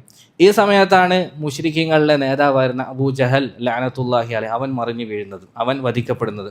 ആ സംഭവം നമുക്ക് എല്ലാവർക്കും അറിയാം. പക്ഷെ ആ സംഭവത്തിൻ്റെ പ്രത്യേകത എന്ന് പറഞ്ഞാൽ എത്ര പറഞ്ഞാലും എത്ര കേട്ടാലും മതി വരാത്ത വളരെ സുന്ദരമായ ഒരു സംഭവമാണ് അബൂജഹലിൻ്റെ വധവുമായി ബന്ധപ്പെട്ട സഹാബാക്കളുടെ ത്യാഗവും മറ്റും. ഈ സംഭവത്തിൻ്റെ ഒരു പ്രത്യേകത ഏറ്റവും സഹിഹായ റിവായത്തിലൂടെ ഇമാം ബുഖാരി മുസ്ലിമും ഒക്കെ അവരുടെ കിതാബുകളിൽ ഉദ്ധരിക്കുന്ന സംഭവം. ആരാ സംഭവം? റിവായത്തിൽ അബ്ദുറഹ്മാൻ ഇബ്നു ഔഫ് റളിയല്ലാഹു അൻഹു പറയാം, ഞാൻ ബൈനമ അന വാഖിഫുൻ ഫി സഫി യൗമ ബദർ. ബുഖാരി മുസ്ലിമിലെ ഹദീസാണ്, നമുക്ക് അത് അങ്ങനെ വായിക്കാം, അതിൻ്റെ ഒരു ബർക്കത്തുണ്ടാവും. അപ്പോൾ ഞാൻ ബദറിൽ സഫിൽ നിൽക്കുന്ന സമയത്ത് ഫനദർതു അൻ യമീനി വഅൻ ശിമാലി, ഞാൻ എൻ്റെ വലതും ഇടതും നോക്കി. ഫഇദാ അന ബിഗുലാമൈനി മിനൽ അൻസാർ ഹദീസത്തിൻ ഹസ്നാനുഹുമ, നോക്കുമ്പോൾ എൻ്റെ രണ്ട് ഭാഗത്തും വളരെ ചെറിയ പ്രായമുള്ള രണ്ട് അൻസാരി യുവാക്കളാണുള്ളത്. ചിലർ പ്രസംഗത്തിൽ വൈകാരികതയ്ക്ക് വേണ്ടി ചെറിയ കുട്ടികൾ എന്നൊക്കെ പറയും. പക്ഷെ നമ്മൾ പറഞ്ഞതുപോലെ ഏറ്റവും ചെറിയ പ്രായമുള്ള കുട്ടി ഉമൈർ ഇബ്നു അബി വഖാസ് റളിയല്ലാഹു അൻഹു, അദ്ദേഹത്തിന് തന്നെ 14 അല്ലെങ്കിൽ 16 പ്രായം ഉണ്ടായിരുന്നു. അപ്പോൾ ഇവരുടെ പ്രായം കുറവാണ് എന്ന് റിവായത്തിലുണ്ട്. അപ്പോൾ അതിൻ്റെ അർത്ഥം കുട്ടിയെന്നല്ല, യുവാക്കളായിരുന്നു. 17, 18 വയസ്സുള്ള ചെറിയ പ്രായക്കാരായ രണ്ട് യുവാക്കളാണ് എൻ്റെ രണ്ട് ഭാഗത്തുള്ളത്. അബ്ദുറഹ്മാൻ ഔഫ് പറയാ, തമന്നൈതു അൻ അകൂന ബൈന അദ്ലഅ മിൻഹുമ, ഞാൻ തന്നെ വിചാരിച്ചു പോയി, ഞാൻ കുറച്ചും കൂടി ഉഷാറുള്ള ആളുകളുടെ ഇടയിലായിരുന്നെങ്കിൽ കുഴപ്പമില്ല, ഞാനിപ്പോൾ രണ്ട് കുട്ടികളുടെ ഇടയിലായിപ്പോയല്ലോ, പടച്ചോനെ എന്താവും എന്ന് എനിക്കൊരു ചെറിയ ബേജാറ് വന്നു. ഈ സമയത്ത് ഫഗമസനി അഹദുഹുമ, അവരിൽ ഒരാൾ പതുക്കെ എൻ്റെ വസ്ത്രത്തിൽ ഇങ്ങനെ പിടിച്ചു വലിച്ചു. എന്നിട്ട് ചോദിച്ചു, യാ മാമ ഹൽ തഅരിഫു അബാ ജഹൽ, നിങ്ങൾക്ക് അബൂജഹലിനെ അറിയുമോ എന്ന് ചോദിച്ചു. ഖുൽതു, ഞാൻ പറഞ്ഞു, നഅം, അതെ അറിയാം. മാ ഹാജതുക ഇലൈഹി യാ ഇബ്ന അഖി, സഹോദരപുത്ര നിനക്ക് അവനെ കിട്ടിയിട്ട് എന്ത് ചെയ്യാനാ? അപ്പോൾ ആ സമയത്ത് ആ കുട്ടി പറഞ്ഞു, ഉഖ്ബിർതു അന്നഹു യസുബ്ബു റസൂലല്ലാഹി സ്വല്ലല്ലാഹു അലൈഹി വസല്ലം, എനിക്ക് വിവരം നൽകപ്പെട്ടു ആ വൃത്തികെട്ടവൻ എൻ്റെ റസൂൽ സ്വല്ലല്ലാഹു അലൈഹി വസല്ലമയെ ചീത്ത വിളിക്കാറുണ്ടായിരുന്നു, എനിക്ക് അന്ന് ആരോ പറഞ്ഞു തന്നിട്ടുണ്ട്. സുബ്ഹാനല്ലാഹ്. വല്ലദീ നഫ്സി ബിയദിഹി ലഇൻ റഅയ്തുഹു ലാ യുഫാരിഖു സവാദി സവാദഹു ഹത്താ യമൂത ലഅജലു മിന്ന, അള്ളാഹുവാണ് സത്യം, ഇന്നേ ദിവസം ഞാൻ അവനെ കണ്ടുമുട്ടുമെങ്കിൽ ഞാൻ അവനെ വിട്ടുപിരിയുക തന്നെ ഇല്ല. ഞങ്ങളുടെ കൂട്ടത്തിൽ ആർക്കാണ് അള്ളാഹു ഏറ്റവും ആദ്യം മരണം വിധിച്ചത്, അയാൾ മരിക്കുന്നത് വരെ ഞാൻ അവനെ വിട്ടുപിരിയില്ല. അതായത് ഒന്നെങ്കിൽ ഞാൻ മരിക്കും, അല്ലെങ്കിൽ ഞാൻ അബൂജഹലിനെ കൊല്ലും. ചെറിയ പ്രായക്കാരനായ 17, 18 വയസ്സുള്ള ഒരു യുവാവ് പറയുന്നു. അപ്പോൾ ഇദ്ദേഹം ആകെ പിടിച്ചു, ഞാൻ ആകെ പേടിച്ചു എന്നാ. ഫഗമസനി അല്ലാഹർ, അപ്പോഴുണ്ട് ഇപ്പുറത്തുനിന്ന് മറ്റേ ആളും എന്നെ ഇങ്ങനെ പിടിച്ചു വലിക്കുന്നു. ആദ്യത്തെ ആൾ മുആദ് ഇബ്നു അംർ ഇബ്നുൽ ജമൂഹാണ്. രണ്ടാമത്തെ ആൾ മുഅവ്വിദ് ഇബ്നു അഫ്ര എന്ന് ഉപ്പാൻ്റെ പേരാണ് മുഅവ്വിദ് ഇബ്നു ഹാരിസ് റളിയല്ലാഹു അൻഹുമ. രണ്ടാമത്തെ ആൾ എന്നെ പിടിച്ചു വലിക്കുന്നു. അയാൾക്ക് എന്താ വേണ്ടത്? നോക്കുമ്പോൾ അയാളും ഇതേ വാക്കുകൾ തന്നെ പറഞ്ഞു, അബൂജഹലിനെ കാണിച്ചു തരണം, കാരണം എൻ്റെ റസൂൽ സല്ലല്ലാഹു അലൈഹി വസല്ലമയെ അവൻ ചീത്ത വിളിക്കാറുണ്ടായിരുന്നു എന്നെനിക്ക് പണ്ട് മുതലേ എൻ്റെ ഉമ്മയും ഉപ്പയൊക്കെ പറഞ്ഞു തന്നിട്ടുണ്ട് എന്ന് പറഞ്ഞു. ഈ സമയത്താണ് അബീ ജഹൽ യജൂലു ഫിന്നാസ്, ഈ സമയത്തുണ്ട് അബൂജഹൽ ജനങ്ങൾക്കിടയിൽ ഇങ്ങനെ കറങ്ങി നടന്നുകൊണ്ട് ശക്തമായി ഘോരഘോരം പോരാടിക്കൊണ്ടിരിക്കുന്നത് ഞാൻ കണ്ടു. ഖുൽതു അല ഇന്ന ഹാദാ സാഹിബുകുമാ അല്ലദീ സഅൽതുമാനി, ഇതാണ് നിങ്ങൾ എന്നോട് ചോദിച്ച നിങ്ങളുടെ ആൾ, പോയി കൈകാര്യം ചെയ്തു എന്ന് പറഞ്ഞു. ഈ സമയത്ത് രണ്ടുപേരും സന്തോഷത്തോടുകൂടി ഓടിപ്പോയി. ഫബ്തദറാഹു ബിസൈഫി, പോകുന്ന വയത്ത് അവർ പ്ലാനൊക്കെ ആക്കിയെന്ന, ആദ്യം നീ ഈ ഭാഗത്ത് പോയിട്ട് അവൻ്റെ കാല് വെട്ടണം, ഞാൻ അവിടെ നിന്ന് കുതിരയെ വെട്ടാന്നൊക്കെ പറഞ്ഞ് പരസ്പരം പ്ലാൻ ചെയ്തിട്ട്, ബുഖാരിയുടെ രൂപത്തിൽ പക്ഷെ അതില്ല. രണ്ടുപേരും ഒരുമിച്ച് പോയി. ഇവിടെ നിന്ന് മുആദ് റളിയല്ലാഹു അൻഹു അവൻ്റെ കാലിൽ വെട്ടി താഴെ ഇട്ടു. അപ്പുറത്തുനിന്ന് മറ്റേ സഹാബിയും കയറി വന്ന് ആക്രമിച്ചു. രണ്ടുപേരും തമ്മിൽ അങ്ങോട്ടും ഇങ്ങോട്ടും ചറ പറയുന്ന വെട്ടി. ചുരുക്കി പറഞ്ഞാൽ അള്ളാഹുവിൻ്റെ സഹായത്താൽ അവൻ്റെ കരുണയാൽ അബൂജഹൽ ലഅനത്തുല്ലാഹി അലൈഹി കുതിരയുടെ മേലിൽ നിന്ന് താഴേക്ക് വീണു. ഈ മുആദാണ് വെട്ടി താഴെ ഇട്ടത്. മുഅവ്വിദാണ് രണ്ടാമത് അബൂജഹലിൻ്റെ മുകളിൽ കയറി അവനെ ബാക്കി തീർത്തത്. ഈ സമയത്ത് അബൂജഹലിൻ്റെ തൊട്ട് പിന്നാലെ അബൂജഹലിൻ്റെ മകൻ ഇക്രിമ, പിന്നീട് മുസ്ലിമായി, റളിയല്ലാഹു അൻഹു വരുന്നുണ്ടായിരുന്നു. ഇക്രിമ ഇത് കണ്ടപാട് ഈ പാവം മുആദ് ബിൻ അംർ ബിൻ ജമൂഹ് റളിയല്ലാഹു അൻഹുവിനെ ആഞ്ഞാഞ്ഞു വെട്ടി. അദ്ദേഹം പറയാം, ഒരു വെട്ട് എൻ്റെ ആത്തിക്കിൽ പെരടിയിൽ കൊണ്ടു, എൻ്റെ കൈ ഇങ്ങനെ ഒടിഞ്ഞു തൂങ്ങി ഒരു ചെറിയ നൂൽ കഷ്ണം പോലത്തെ തൊലിയിൽ ഇങ്ങനെ ആടാൻ തുടങ്ങി. അപ്പോൾ ഞാൻ ആദ്യം അതിങ്ങനെ ചുവലിൻ്റെ ബാക്കിലേക്ക് ഇങ്ങനെ ഇട്ടിട്ട് ഒരു കൈനെ കൊണ്ട് ഞാൻ വലത്തെ കൈ കേട്ടോ ചുവലിൻ്റെ ബാക്കിലേക്ക് ഇങ്ങനെ ഇട്ടിട്ട് എൻ്റെ ഇടത്തേക്ക് കൊണ്ട് ഞാൻ യുദ്ധം ചെയ്യാൻ തുടങ്ങി. കുറച്ചു നേരം യുദ്ധം ചെയ്തിട്ട് അതെനിക്കൊരു തടസ്സമായപ്പോൾ ഞാൻ ആ കൈയിനെ ഇങ്ങനെ താഴെ ഇട്ട് ഒരു കാല് കൊണ്ട് ചവിട്ടി അതിനെ പറിച്ചിട്ട് അതിനെ ദൂരേക്ക് വലിച്ചെറിഞ്ഞു. എന്തിനാണെന്നറിയോ ഇങ്ങനെ വലിച്ചെറിഞ്ഞത്? കാരണം ഇദ്ദേഹം യുദ്ധം ചെയ്തുകൊണ്ടിരിക്കുന്ന സമയത്ത് മുഅവ്വിദ് റസൂലുള്ളാഹിന്റെ അടുക്കലേക്ക് ഓടിപ്പോകുന്നു. കൊന്ന മറ്റേ സഹാബി, ചെറിയ കുട്ടി മുഅവ്വിദ് റസൂലുള്ളാഹിന്റെ അടുക്കലേക്ക് ഓടിപ്പോകുന്നു. എന്തിനാ?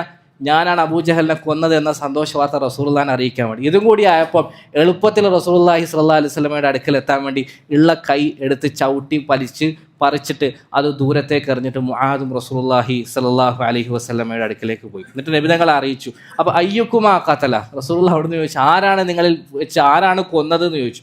രണ്ടുപേരും പറഞ്ഞു, അന ഖതൽതുഹു യാ റസൂലല്ലാഹ്, നബിയെ ഞാനാ കൊന്നത്. റസൂലുള്ളാഹി ചോദിച്ചു, നിങ്ങൾ നിങ്ങളുടെ വാള് തുടച്ച് കളഞ്ഞോ? അല്ല, ഇപ്പോഴും അതിൽ ചോരയുണ്ടോ?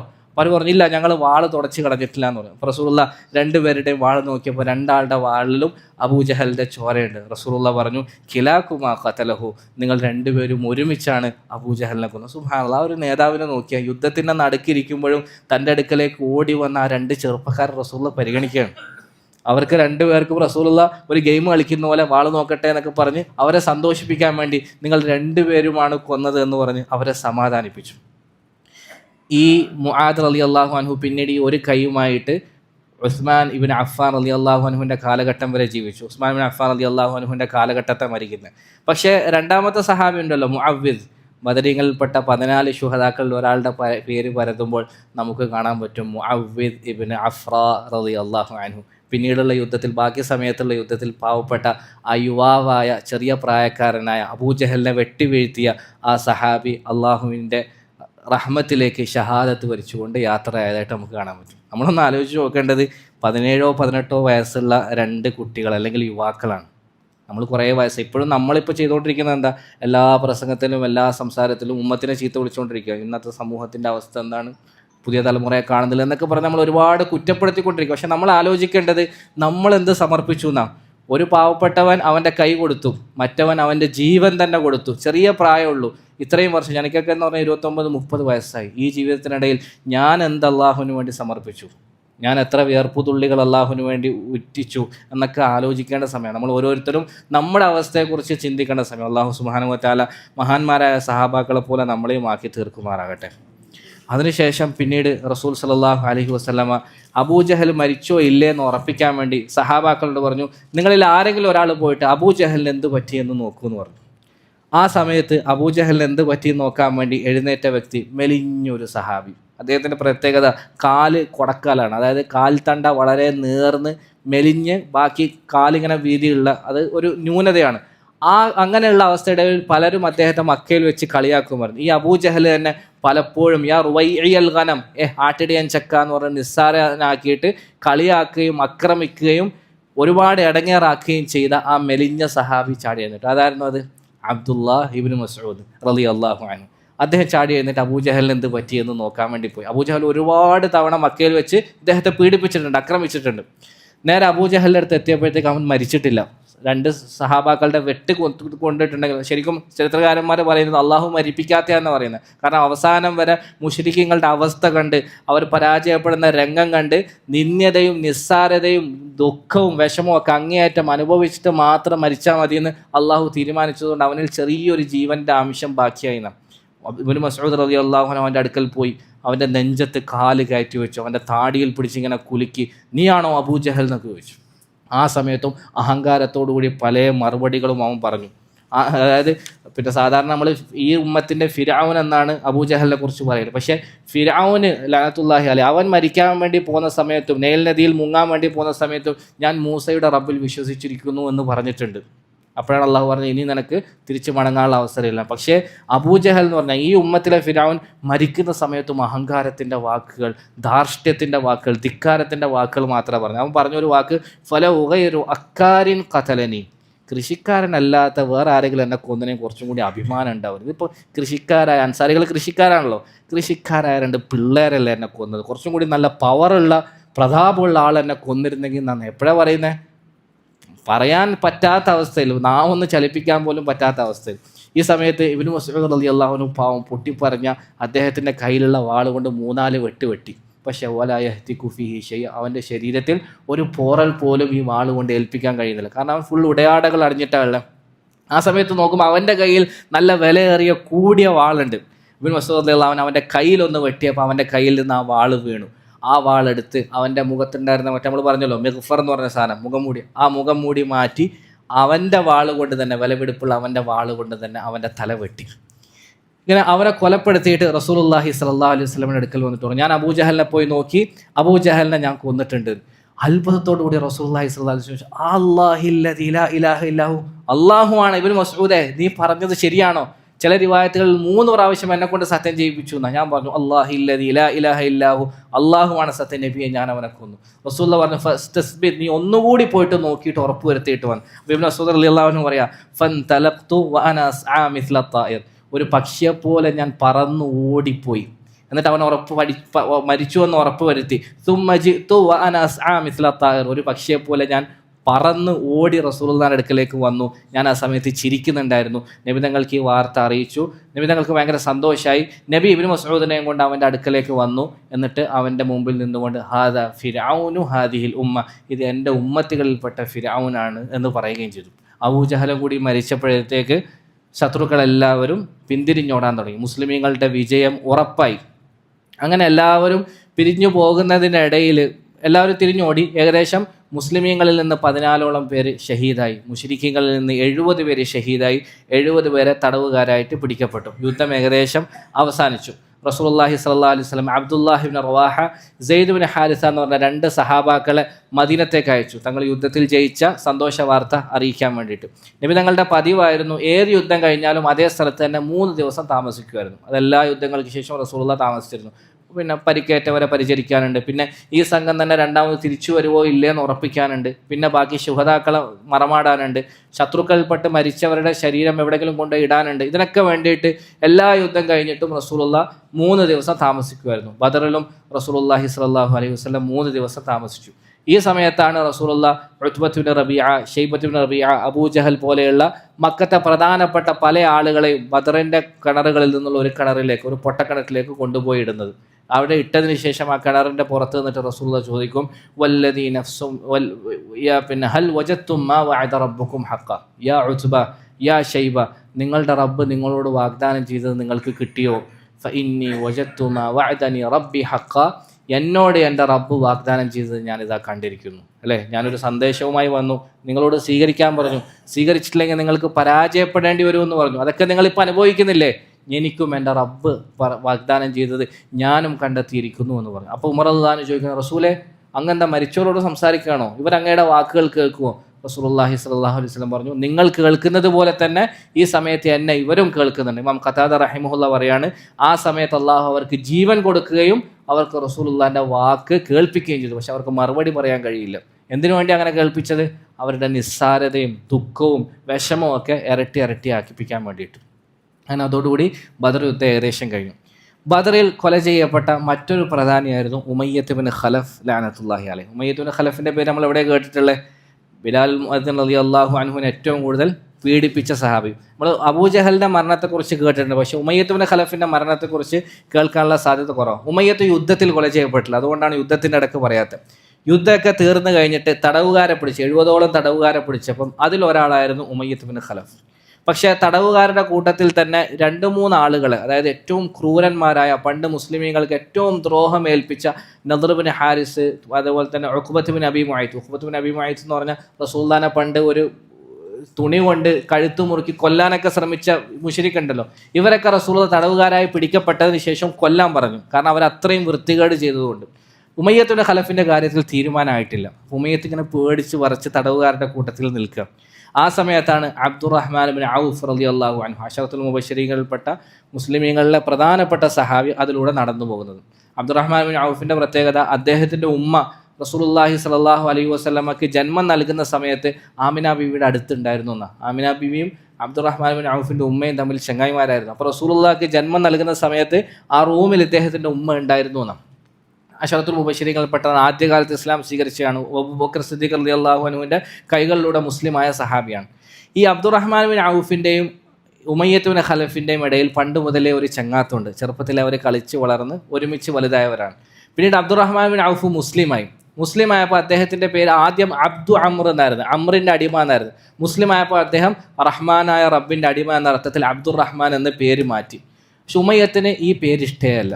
ഉമയ്യത്തോട് ഇതെന്തൊരു പേരാ, ഞാൻ നിന്നെ പണ്ടത്തതുപോലെ അബ്ദു അമർ എന്ന പേരിൽ മാത്രമേ വിളിക്കുന്നു പറഞ്ഞു. അബ്ദുറഹ്മാൻ പറയും റളിയല്ലാഹു അൻഹു, നീ അങ്ങനെ വിളിച്ചാൽ ഒരിക്കലും ഞാൻ നിന്നെ തിരിഞ്ഞു നോക്കൂലാണ് അബ്ദുറഹ്മാൻ ബിൻ ഔഫും പറയും. അപ്പോൾ എപ്പോഴൊക്കെ ഉമയ്യത്തുൽ ഖലഫ് അബ്ദു അമർ എന്ന് വിളിക്കുമോ അപ്പോൾ അബ്ദുറഹ്മാൻ ബിൻ ഔഫ് തിരിഞ്ഞു നോക്കൂല. അപ്പോൾ പിന്നെ എന്തെങ്കിലും ഒന്ന് വിളിക്കണ്ടേ. അപ്പോൾ ഉമയ്യത്തുൽ ഖലഫ് അവസാനം പറയും, എന്നാൽ പിന്നെ ഞാൻ ഒരു കാര്യം ചെയ്യാം, അബ്ദുൽ ഇലാഹ് എന്ന് ഞാൻ നിന്നെ വിളിക്കാം. അബ്ദുറഹ്മാൻ എന്ന് എന്തായാലും ഞാൻ വിളിക്കില്ല, കാരണം റഹ്മാൻ മുഹമ്മദ് പുതുതായി ഉണ്ടാക്കിയ പേര്. അബ്ദുൽ ഇലാഹ്, ഇലാഹ് രക്ഷിതാവ്, അതെല്ലാവരും ഉപയോഗിക്കുന്ന വാക്കാണല്ലോ. ഞാൻ നിന്നെ അബ്ദുൽ ഇലാഹ് എന്ന് വിളിക്കാം. അതിനുശേഷം എപ്പോഴും അബ്ദു അമർ എന്ന് വിളിക്കുമ്പോൾ അബ്ദുറഹ്മാൻ ഔഫ് തിരിഞ്ഞു നോക്കൂലായിരുന്നു. അബ്ദുൽ ഇലാഹ് എന്ന് വിളിക്കുമ്പോൾ തിരിഞ്ഞു നോക്കുമായിരുന്നു. പിന്നീട് മദീനയിലേക്ക് ഹിജ്റ ചെയ്യുന്ന സമയത്ത്, ഇവർ ചങ്ങായിമാരാണല്ലോ, ഹിജ്റ ചെയ്യുന്ന സമയത്ത് ഉമയ്യത്തുൽ ഖലഫ് അബ്ദുറഹ്മാൻ ബിൻ ഔഫ് റളിയല്ലാഹു അൻഹുവിന്റെ അടുക്കൽ വന്നിട്ട് പറഞ്ഞു, അഥവാ ഇനി നീയും നിന്റെ കുടുംബവും മക്കത്ത് വരികയാണെങ്കിൽ ഞാൻ നിന്നെ സംരക്ഷിക്കും. അപ്പോൾ അബ്ദുറഹ്മാൻ ഔഫ് തിരിച്ചും പറഞ്ഞു, എന്തെങ്കിലും ആവശ്യത്തിന് വേണ്ടി നിനക്കോ നിന്റെ കുടുംബത്തിനോ മദീനത്ത് വരേണ്ടി വന്നാൽ ഞാനും പഴയ ചങ്ങാത്തത്തിൻ്റെ പേരിൽ നിന്നെ സഹായിക്കാമെന്ന് പറഞ്ഞു. അപ്പോൾ ഉമയ്യത്തുൽ ഖലഫ് ഇങ്ങനെ പേടിച്ചിരിക്കുന്ന സമയത്താണ് അബ്ദുറഹ്മാൻ ബിൻ ഔഫ് യുദ്ധത്തിൽ അദ്ദേഹത്തിന് കിട്ടിയ ഗനീമത്ത് സ്വത്തുമായി കുറേ പടയങ്കിയുമായിട്ട് ഇങ്ങനെ നടന്നു പോകുന്നത് കാണുന്നത്. ഇത് കാണുമ്പം അബ്ദുറഹ്മാൻ ഔഫ് പെട്ടെന്നുണ്ട് ബാക്കിൽ നിന്നൊരു വിളിയൊക്കെ, അബ്ദുല്ലിലാഹ് അബ്ദുല്ലിലാഹ് അബ്ദുല്ലിലാഹ്. തിരിഞ്ഞു നോക്കിയപ്പം ഉമയ്യത്ത് ബിൻ ഖലഫാണ്. ഉമയ്യത്ത് ഓടി വന്നിട്ട്, അല്ലെങ്കിൽ ഉമയ്യത്ത് ഒച്ചത്തിൽ ഇങ്ങനെ വിളിച്ചു പറഞ്ഞു, നിനക്ക് ഈ പടയങ്കിയേക്കാൾ ലാഭമുള്ള ഒരു കാര്യം ഞാൻ പറയട്ടെ. എന്താ അത്? നീ എന്നെ തടവുകാരനായി സ്വീകരിക്കും. അങ്ങനെയാണെങ്കിൽ ഞാൻ നിനക്ക് വിചാരിക്കാൻ പോലും പറ്റാത്തത്ര ഫിദിയ ഒട്ടകങ്ങൾ നിനക്ക് നൽകാം. അദ്ദേഹം ചോദിക്കുന്നത്, നിങ്ങൾക്ക് എന്താ പാല് ആവശ്യമില്ലെന്ന്, അതായത് പാല് കറക്കാൻ പറ്റുന്ന അന്നത്തെ ഏറ്റവും മുന്തിയ സമ്പത്തായ ഒട്ടകങ്ങളെ ഞാൻ തരാം. അതുകൊണ്ട് പടയങ്കികൾ അവിടെ ഇട്ടിട്ട് എന്നെ നീ എങ്ങനെയെങ്കിലും കരസ്ഥമാക്കാൻ വേണ്ടി ശ്രമിക്കും. എന്തുകൊണ്ടാണ്? രണ്ടുപേരെ ഓൾറെഡി റസൂലുള്ള കൊല്ലാൻ വേണ്ടിയിട്ട് വിധി പുറപ്പെടുവിച്ചിട്ടുണ്ട്. മൂന്നാമത്തേത് മിക്കവാറും ഉമയ്യയെ കൊല്ലാൻ വേണ്ടി റസൂലുള്ള വിധി കൽപ്പിക്കുമെന്ന് ഉറപ്പാണ്. അതുകൊണ്ട് എങ്ങനെയെങ്കിലും ഒന്ന് രക്ഷപ്പെടാൻ വേണ്ടി തടവുകാരനായിട്ട് ഫിദിയ നൽകിയിട്ട് ജീവൻ രക്ഷിക്കാൻ വേണ്ടി അബ്ദുറഹ്മാൻ ബിൻ ഔഫ് റളിയല്ലാഹു അൻഹുവിനോട് സഹായം അഭ്യർത്ഥിച്ചു. പഴയ ചങ്ങാത്തത്തിൻ്റെ പേരിലും ഇവൻ്റെ സമ്പത്ത് കുറച്ച് മുസ്ലിമീങ്ങൾക്ക് കിട്ടുമല്ലോ എന്ന പ്രതീക്ഷയുടെ പേരിലും അബ്ദുറഹ്മാൻ അത് സമ്മതിച്ചിട്ട് കയ്യിലുള്ള പടയങ്കികളൊക്കെ താഴെ ഇട്ട്. പക്ഷെ അബ്ദുറഹ്മാൻ ഔഫിനും അറിയാം സഹാബാക്കൾ കണ്ടാൽ ഇവനെ വെറുതെ വെക്കുക. അപ്പോൾ അബ്ദുറഹ്മാൻ ഔഫ് റളിയല്ലാഹു അൻഹു പറയാം, അങ്ങനെ മുസ്ലിമീങ്ങളെല്ലാം ഉറങ്ങുന്ന സമയത്ത് ഇവനൊരു മലയുടെ പിന്നിൽ ഒളിപ്പിച്ച് റസൂലുള്ള തീരുമാനമാക്കുന്നത് വരെ ഇവനെ സംരക്ഷിച്ച് നിർത്താൻ വേണ്ടിയിട്ട് ഒരു മലയുടെ പിന്നിൽ കൊണ്ടുപോകാൻ വേണ്ടി എല്ലാവരും ഉറങ്ങുന്ന സമയത്ത് ഞാൻ ഇവനെയും പിടിച്ച്, ഇവനുമുണ്ട് ഇവൻ്റെ മോൻ അലിയും ഉണ്ട് കൂട്ടത്തിൽ, ഇവനെയും പിടിച്ച് ഞാൻ മലയുടെ പിന്നിലേക്ക് പോയി. പോകുന്ന സമയത്ത് വഴിക്ക് വെച്ച് ബിലാലുൽ മുഅദ്ദിൻ റളിയല്ലാഹു അൻഹു ഇത് കണ്ട്. അബ്ദുറഹ്മാൻ ബിൻ ഔഫ് പറയാം, ബിലാലുൽ മുഅദ്ദിൻ റളിയല്ലാഹു അൻഹു കണ്ട്. അദ്ദേഹം ഇങ്ങനെ നോക്കിയിട്ട് പറഞ്ഞു, ഹാദാ ഉമയ്യത്ത് ബിൻ ഖൽഫ് റഅ്സുൽ കുഫാർ, കുഫാറുകളുടെ തലയാണ് ഇവൻ. ലാ നജൗതു ഇൻ നജാ, ഇന്ന് ഉമയ്യ വിജയിക്കുകയാണെങ്കിൽ ബിലാൽ എന്ന് വിജയിക്കൂല എന്ന് പറഞ്ഞു. എന്നിട്ട് അദ്ദേഹം കുറച്ചങ്ങോട്ട് നടന്ന്, ബിലാൽ മുഅദ്ദിൻ നേരെ നടന്ന് പാവങ്ങളായ അൻസാരികൾ ഒരു മജ്ലിസിൽ ഇങ്ങനെ കൂടിയിരിക്കുന്നുണ്ടായിരുന്നു. അവരുടെ അടുത്ത് പോയിട്ട് അദ്ദേഹം പറഞ്ഞു, ഉമയ്യത്ത് ബിൻ ഖലഫ് ലാ നജൗതു ഇൻ നജാ, അത് ഉമയ്യത്ത് ബിൻ ഖലഫാണ്, അവനെന്ന് വിജയിച്ചാൽ ഞാൻ വിജയിച്ചിട്ടില്ല, എന്നെ സഹായിക്കണമെന്ന് പറഞ്ഞു. അൻസാറുകൾ എന്ന് പറഞ്ഞാൽ പാവപ്പെട്ടവർ, ആര് വന്ന് സഹായം ചോദിച്ചാലും സഹായിക്കും. അള്ളാഹുവിനും അവൻ്റെ റസൂലിനും അവൻ്റെ സഹാബാക്കൾക്ക് വേണ്ടിയും മുഴുവൻ ജീവിതത്തെ അർപ്പിച്ചവരാണ്. ഈ ബിലാൽ റളിയല്ലാഹു അൻഹു സഹായം ചോദിച്ചപ്പം ഈ മജ്ലിസിൽ ഉണ്ടായിരുന്ന മുഴുവൻ അൻസാറുകളും എഴുന്നേറ്റു. അവർ അബ്ദുറഹ്മാൻ ബിൻ ഔഫിൻ്റെയും ഉമയ്യത്ത് ബിൻ ഖലഫിൻ്റെയും പിന്നാലെ പോകാൻ തുടങ്ങി. അബ്ദുറഹ്മാൻ ബിൻ ഔഫ് പറയാ, ഇവർ വരുന്നത് കണ്ടിട്ട് ഞാൻ കുറച്ച് സ്പീഡ് കൂട്ടി, പക്ഷേ ഇവരും വിടാൻ പാവമല്ല, ഇവരും എൻ്റെ ബാക്കിൽ സ്പീഡിൽ വരാം. കുറച്ചും കൂടി കഴിഞ്ഞിട്ട് ഞാൻ ഓടുന്നതിനിടയിൽ ഇവർ ജോലി ആയിക്കോട്ടെ എന്ന് വിചാരിച്ച് ഞാൻ ഇവൻ്റെ മകന്, ഉമയ്യത്ത് ബിൻ ഖലഫിൻ്റെ മകൻ അലിയെ അവരുടെ മുന്നിലേക്ക് ഇങ്ങനെ ഇട്ട് കൊടുത്തു. അവരുമായിട്ട് പിടിച്ച് യുദ്ധം ചെയ്തിട്ട് കുറച്ച് നേരം ജോലി ആയിക്കോട്ടെ, നമുക്ക് ആ സമയത്ത് രക്ഷപ്പെടാമല്ലോ എന്ന് ചോദിച്ചു. മോനെന്ന് പറഞ്ഞാൽ വലിയ വയസ്സുള്ള ആളാണ്. പക്ഷേ ഈ വന്ന സഹാബാക്കൾ അൻസാരികളും ബിലാൽ റളിയല്ലാഹു അൻഹുവും ആ മകൻ അങ്ങ് കൊന്നു. വീണ്ടും ഞങ്ങളുടെ പിന്നാലെ വരാൻ തുടങ്ങി. ഉമയ്യത്ത് ബിൻ ഖലഫാണെങ്കിൽ നല്ല പൊണ്ണത്തടിയുള്ള, നല്ല ശരീരത്തിലുള്ള, ഓടാൻ കഴിയാത്ത ഒരാൾ. വക്കാന റജുലൻ സഖീലാണ്, തടിയുള്ള ആളാണ്. അങ്ങനെ ഉമയ്യത്തിന് ഓടാൻ കഴിയുന്നില്ല, ഇവർ ഞങ്ങളെ പിടിക്കുമെന്ന് മനസ്സിലാക്കിയപ്പോൾ ഞാൻ ഉമയ്യത്തിനോട് മുട്ടുകുത്തി നിൽക്കാൻ പറഞ്ഞു. ഉമയ്യത്ത് മുട്ടുകുത്തി നിന്നപ്പോൾ അവനെങ്ങനെ പൊതിഞ്ഞിട്ട് ഞാൻ മുകളിൽ ഇങ്ങനെ കയറി നിന്നു. ഈ സമയമാകുമ്പോഴേക്ക് സഹാബാക്കൾ എൻ്റെ അടുക്കലേക്ക് എത്തിയിരുന്നു. അപ്പോൾ എൻ്റെ കയ്യിൻ്റെയും കാലിൻ്റെ ഇടയിലോട്ട് അവർ വാളിങ്ങനെ കുത്തിയിട്ട് ചക് ചക് ചക് ചക് ചക് ചക് കുത്തി കുത്തി കുത്തി കുത്തി കുത്തി എൻ്റെ കയ്യിൻ്റെയും കാലിൻ്റെയും ഇടയിലൂടെ ഉമയ്യത്ത് ബിൻ ഖലഫിനെ വകവരുത്തിയെന്ന് അദ്ദേഹം പറയുക. ആ കുത്തുന്നതിനിടയിൽ ഒരു കുത്ത് എൻ്റെ കാലിലും കൊണ്ട് എൻ്റെ കാലും മുറിവേറ്റുന്നു. റാവി പറയുന്നുണ്ട്, താബിഈ പറയുന്നുണ്ട്, എപ്പോഴൊക്കെ അബ്ദുറഹ്മാൻ ബിൻ ഔഫ് ഞങ്ങളോട് ഈ റിവായത്ത് പറഞ്ഞു തരുമോ അപ്പോഴൊക്കെ കാലിങ്ങനെ പൊന്തിച്ചിട്ട് ആ മുറിവ് ഞങ്ങൾക്ക് കാണിക്കുമായിരുന്നു എന്നാണ് അന്നുണ്ടായ ആ മുറിവ്.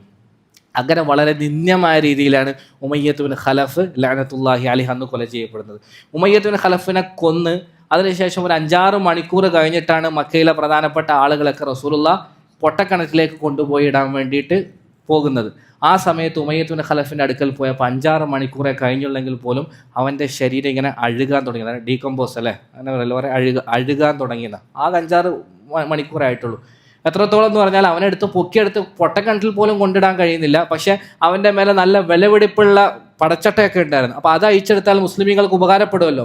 അതുകൊണ്ട് കുറച്ച് സഹാബാക്കൾ പോയിട്ട് ഈ അഴുകിയ ബോഡിയിൽ നിന്ന് പടച്ചട്ട ഇങ്ങനെ അഴിച്ചെടുക്കാൻ വേണ്ടി ശ്രമിച്ചപ്പം അവൻ്റെ രക്തവും മാംസവും ഒക്കെ ഇങ്ങനെ അതിൻ്റെ കൂട്ടത്തിൽ ഇങ്ങനെ പറഞ്ഞു വരാൻ തുടങ്ങിയത്.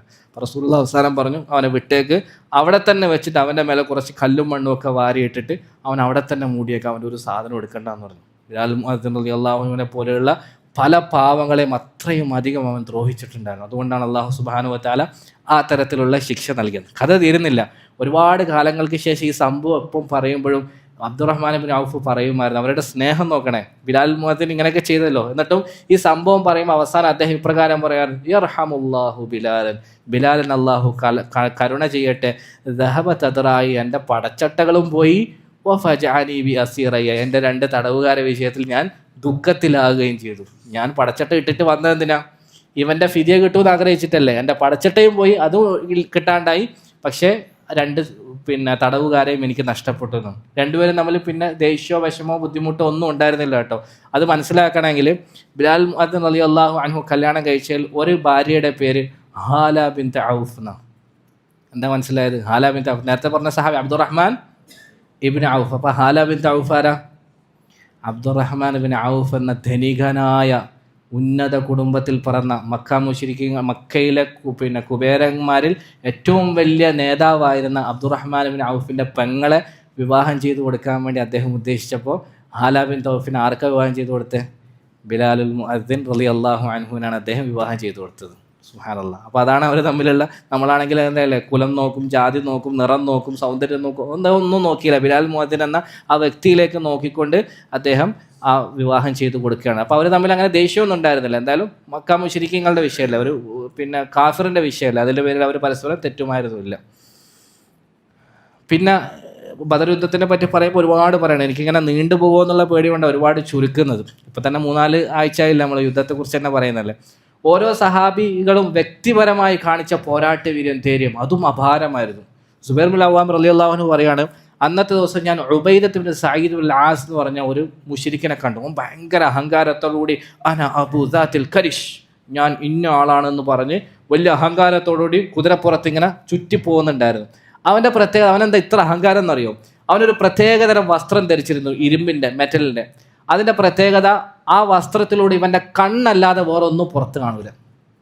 അതായത് വേറെ എവിടെ വെട്ടിയാലും ഇവന് യേശൂല. ഇവനെ വെട്ടണമെങ്കിൽ കൊല്ലണമെങ്കിൽ എവിടെ വെട്ടണം? ആകെ ഈ കണ്ണ് മാത്രമേ പുറത്ത് കാണുള്ളൂ. ബാക്കി മുഴുവനും ഇരുമ്പിൻ്റെ ഒരു പ്രത്യേക വസ്ത്രം കൊണ്ട് ഇവൻ മൂടിയിട്ട് അനബ്നുദാത്തിൽ കരിഷ് എന്ന് പറഞ്ഞ് ഭയങ്കര അഹങ്കാരത്തോടുകൂടി നടക്കുന്നു. സുബൈർ ബിൻ അവ്വാം റളിയല്ലാഹു അൻഹു പറയാം, അദ്ദേഹത്തിൻ്റെ കയ്യിൽ ഒരു പിച്ചാത്തി പോലെ ഒരു ചെറിയ കുന്തത്തിൻ്റെ അമ്പിൻ്റെ കഷ്ണം ഉണ്ടായിരുന്നു. ആ യുദ്ധത്തിനിടയിൽ ആ അമ്പിൻ്റെ കഷ്ണം എറിഞ്ഞ് കൃത്യം ആ പുറത്ത് കാണുന്ന കണ്ണിലേക്ക് കുത്തുകയും ആ കണ്ണിൽ തുഴഞ്ഞു കയറുകയും അയാൾ മരിച്ചു വീഴുകയും ചെയ്തു. 2 കാര്യം ചരിത്രം പറയാം, 2 കാര്യം ശ്രദ്ധിക്കേണ്ട. ഒന്ന്, അദ്ദേഹത്തിൻ്റെ കൃത്യത. ഇങ്ങനെ വെറുതെ നിന്ന് സഹാബാക്കൾ ബാക്കിയുള്ളവരൊക്കെ പിടിച്ചു വെച്ച സമയത്ത് എറിഞ്ഞു കൊള്ളിച്ചതല്ലല്ലോ. അയാൾ കുതിരപ്പുറത്ത് അങ്ങോട്ടും ഇങ്ങോട്ടും ഓടി നടക്കുന്ന സമയത്താണ് സുബൈർ ബിൻ അവ്വാം റളിയല്ലാഹു അൻഹു ഈ പിച്ചാത്തി പോലുള്ള സാധനം എറിഞ്ഞ് കൃത്യമായി കൊള്ളിപ്പിക്കുന്നത്.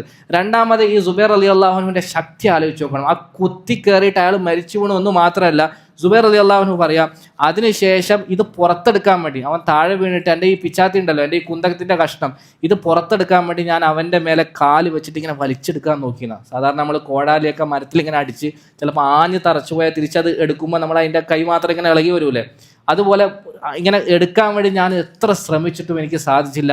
അവസാനം ഞാൻ അതിനെ എൻ്റെ മുഴുവൻ ശക്തിയും ഉപയോഗിച്ച് പുറത്തെടുത്തപ്പോഴേക്കും വഖദ് ഇൻസന തർഫഹ, അതിൻ്റെ 2 ഭാഗം ഇങ്ങനെ വളഞ്ഞു പോയിന്ന്. അത്രയും മെനക്കെട്ടിട്ടാണ് ഞാൻ അവൻ്റെ ആ കണ്ണിൻ്റെ ഉള്ളിൽ നിന്ന് ആ സാധനത്തെ പുറത്തെടുത്തത്. അപ്പോൾ അദ്ദേഹത്തിൻ്റെ ശക്തി ഒന്ന് ആലോചിച്ച് നോക്കിയേ.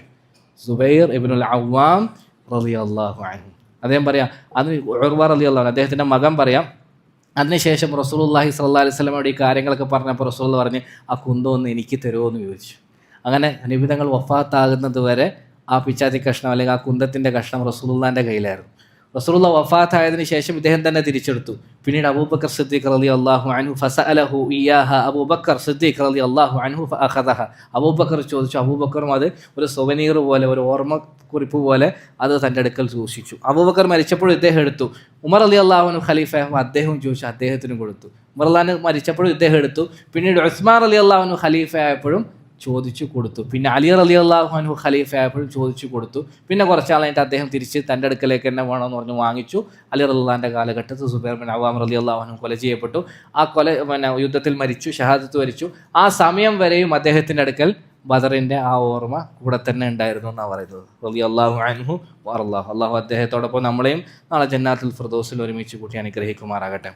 പിന്നെയാണ് തടവുകാരുടെ വിഷയം വരുന്നത്. തടവുകാരെ എന്ത് ചെയ്യണമെന്നുള്ളത് റസൂലുള്ളാഹി സ്വല്ലല്ലാഹു അലൈഹി വസല്ലം സഹാബാക്കളോട് മശൂറ ചെയ്തു, തടവുകാരെ എന്ത് ചെയ്യണം. അപ്പം അബൂബക്കർ സിദ്ദീഖ് റളിയല്ലാഹു അൻഹു പറഞ്ഞു, അവർ പാവങ്ങളല്ലേ, നമ്മുടെ കുടുംബക്കാരനല്ലേ, അവരെ നമ്മൾ വേറൊന്നും ചെയ്യുന്നതിന് പകരം നമുക്ക് ഉപകാരമുള്ള, നമുക്കിപ്പോൾ സമ്പത്തിന് നല്ല ആവശ്യമുണ്ട്, നമ്മൾ നല്ല പട്ടിണിയിലും ദാരിദ്ര്യത്തിലാണുള്ളത്, നമുക്ക് ഉപകാരപ്പെടുന്ന രീതിയിൽ അവരിത്ര ഒരു ഫിദിയ നിശ്ചയിച്ചിട്ട് ആ പ്രതിഫല തുക നമുക്ക് തന്നാൽ അവരെ നമുക്ക് വെറുതെ വിടാം. സമ്പത്ത് വാങ്ങിച്ചിട്ട്, പൈസ വാങ്ങിച്ചിട്ട് ഫിദിയക്ക് പകരമായിട്ട് നമുക്ക് അവരെ വെറുതെ വിടാം. അതായത് 2 ഉപകാരമുള്ള, ഒന്ന് മുസ്ലിമീങ്ങൾക്ക് സമ്പത്ത് കിട്ടും, 2 നമ്മൾ നമ്മുടെ കുടുംബക്കാരെ തന്നെ കൊല്ലേണ്ട ആവശ്യമില്ലല്ലോ എന്ന് പറഞ്ഞു. ഉമർ റളിയല്ലാഹു അൻഹുവിനോട് അഭിപ്രായം ചോദിച്ചു. ഉമർ റളിയല്ലാഹു അൻഹു അതല്ല അഭിപ്രായം, പിന്നെന്താ വേണ്ടത് വെച്ചാൽ അലി റളിയല്ലാഹു അൻഹുവിന് വാള് കൊടുക്കണം, എന്നിട്ട് തടവുകാരിൽപ്പെട്ട അലി റളിയല്ലാഹുവിൻ്റെ സഹോദരനെ അലി റളിയല്ലാഹുവിനെ കൊണ്ട് തന്നെ കൊല്ലിപ്പിക്കണം. എനിക്ക് വാള് തരണം, എന്നിട്ട് എൻ്റെ ഏറ്റവും അടുത്ത കുടുംബക്കാരനെ ഞാൻ കൊല്ലണം. ഇങ്ങനെ ഏറ്റവും അടുത്ത ആളുകൾക്ക് വാള് കൊടുത്തിട്ട് ഓരോരുത്തരെയും തിരിച്ചു കൊല്ലണം. കാരണം ഇത് ഇസ്ലാമിൻ്റെ ആരംഭഘട്ടമാണ്. ഇവിടെ നമ്മൾ ഒരിക്കലും താന്നു കൊടുക്കാൻ പാടില്ല. എത്രത്തോളം നമുക്ക് ഉയർന്നു നിൽക്കാൻ പറ്റുമോ അത്രത്തോളം നമ്മൾ ഉയർച്ച കാണിക്കണമെന്ന് ഉമർ റളിയല്ലാഹു അൻഹു അഭിപ്രായം പറഞ്ഞു. റസൂലുള്ളാഹി സ്വല്ലല്ലാഹു അലൈഹി വസല്ലം കുറച്ചുകൂടി നന്നായി തോന്നിയത് അബൂബക്കറിൻ്റെ അഭിപ്രായമുണ്ട്. നബി തങ്ങൾ അബൂബക്കറിൻ്റെ അഭിപ്രായം സ്വീകരിക്കുകയും ഫിദിയ തന്നാൽ നിങ്ങളെ ഞാൻ വെറുതെ വിടാമെന്ന് പറയുകയും ഓരോരുത്തരായിട്ട് ഫിദിയ നൽകി തിരിച്ച് നാട്ടിലേക്ക് പോകാനും തുടങ്ങി. പിറ്റേന്ന് ഉമർ റളിയല്ലാഹു അൻഹു പറയാം, ഞാൻ നബി തങ്ങൾ സല്ലല്ലാഹു അലൈഹി വസല്ലമയുടെ അടുക്കലേക്ക് വന്നപ്പോൾ ഫൈദാ റസൂലുള്ളാഹി വ അബൂബക്കർ ഖായിദൈനി യബ്കിയാനി, 2 പേരും ഇരുന്ന് ഭയങ്കര കരച്ചിൽ. ഞാൻ ചോദിച്ചു, അല്ലാഹുവിൻ്റെ റസൂലേ, നിങ്ങൾ എന്തിനാ കരയുന്നത്? അഥവാ നിങ്ങൾ എന്തിനാ കരയുന്നതെന്ന് എനിക്ക് പറഞ്ഞു തന്നാൽ എനിക്ക് കരച്ചിൽ തോന്നാൽ ഞാനും നിങ്ങളുടെ കൂടെ കരയാം. ഇനി എനിക്ക് കരച്ചിൽ വരുന്നില്ലെങ്കിലോ ഞാൻ കരയുന്നത് പോലെ നിങ്ങളുടെ കൂടെ അഭിനയിക്കുകയെങ്കിലും ചെയ്യും. എന്തിനാ കരഞ്ഞെന്ന് പറഞ്ഞു. സല്ലല്ലാഹു അലൈഹി വസല്ലം പറഞ്ഞു, ഇന്നലെ നിങ്ങളുടെ അഭിപ്രായത്തിൻ്റെ പേരിൽ ഞാൻ തിരഞ്ഞെടുത്ത ആ തീരുമാനത്തിൻ്റെ പേരിലാണ് ഞാൻ കരയുന്നത്. അള്ളാഹു സുബ്ഹാനഹു വ തആല ശക്തമായ ശിക്ഷ ഈ മരത്തിനേക്കാൾ അടുത്ത രീതിയിൽ എനിക്ക് കാണിച്ചു തന്നു. കാരണം അള്ളാഹുവിന് അത് തീരെ ഇഷ്ടപ്പെട്ടില്ല. അള്ളാഹു ആരുടെ അഭിപ്രായമായിരുന്നു? ഉമർ റളിയല്ലാഹുവിൻ്റെ അഭിപ്രായ പ്രകാരം അവരെ മുഴുവൻ വധിച്ചു കളയണമെന്നുള്ള തീരുമാനമായിരുന്നു അള്ളാഹുവിൻ്റെ തീരുമാനം. മാ കാന ലിനബിയ്യിൻ അൻ യകൂന ലഹു അസ്റ ഹത്താ യുസ്ഖിന ഫിൽ അർദ്. സൂറത്തുൽ അൻഫാലിൻ്റെ 67 മുതൽ 69 വരെയുള്ള ആയത്തുകളും അതിൻ്റെ വിശദീകരണവും പരിശോധിച്ചാൽ ഈ വിഷയം നിങ്ങൾക്ക് വ്യക്തമായി മനസ്സിലാവും. അങ്ങനെ അള്ളാഹുവിൻ്റെ അഭിപ്രായം എന്തായിരുന്നു? അള്ളാഹുവിൻ്റെ തീരുമാനം എന്തായിരുന്നു? നിങ്ങൾ ഒരിക്കലും ഒരു നബിയും തടവുകാരെ വെച്ചുകൊണ്ടിരിക്കാൻ വേണ്ടി അനുവാദമില്ല. ഭൂമിയിൽ അള്ളാഹു അവർക്ക് അവകാശം നൽകുന്നത് വരെ ആദ്യഘട്ടത്തിൽ ഒരിക്കലും തടവുകാരുണ്ടാകാൻ പാടില്ല എന്നതായിരുന്നു അള്ളാഹുവിൻ്റെ. പക്ഷേ പിന്നീട് അവസാനത്തെ ആയത്തിൽ പിന്നെ ഫകുലു മിമ്മ ഗനിംതും ഹലാലൻ തയ്യിബ, നിങ്ങൾ ഇപ്രകാരം തടവുകാരിൽ നിന്ന് എടുത്ത സമ്പത്ത് സ്വീകരിച്ചോളൂ, തിന്നോളൂ, കുഴപ്പമില്ല, നിങ്ങൾക്ക് ഞാൻ അത് മാപ്പാക്കി തന്നു എന്ന് അള്ളാഹു പറയുന്നുണ്ട്, പുറത്തു കൊടുക്കുന്നുണ്ട്. ചുരുക്കി പറഞ്ഞാൽ ആരുടെ അഭിപ്രായത്തിലായിരുന്നു ഖുർആൻ ഇറങ്ങിയത്? ഉമർ ഇബ്നുൽ ഖത്താബ് റളിയല്ലാഹു. പക്ഷെ ആദ്യമേ തീരുമാനിച്ചത് കൊണ്ട് റസൂലുള്ളാഹി സ്വല്ലല്ലാഹു അലൈഹി വസല്ലം അബൂബക്കർ സിദ്ദീഖ് റളിയല്ലാഹുവിൻ്റെ അഭിപ്രായ പ്രകാരമായിരുന്നു തടവുകാരോട് പെരുമാറിയത്. ഏകദേശം സമയമായി തോന്നല്ലേ?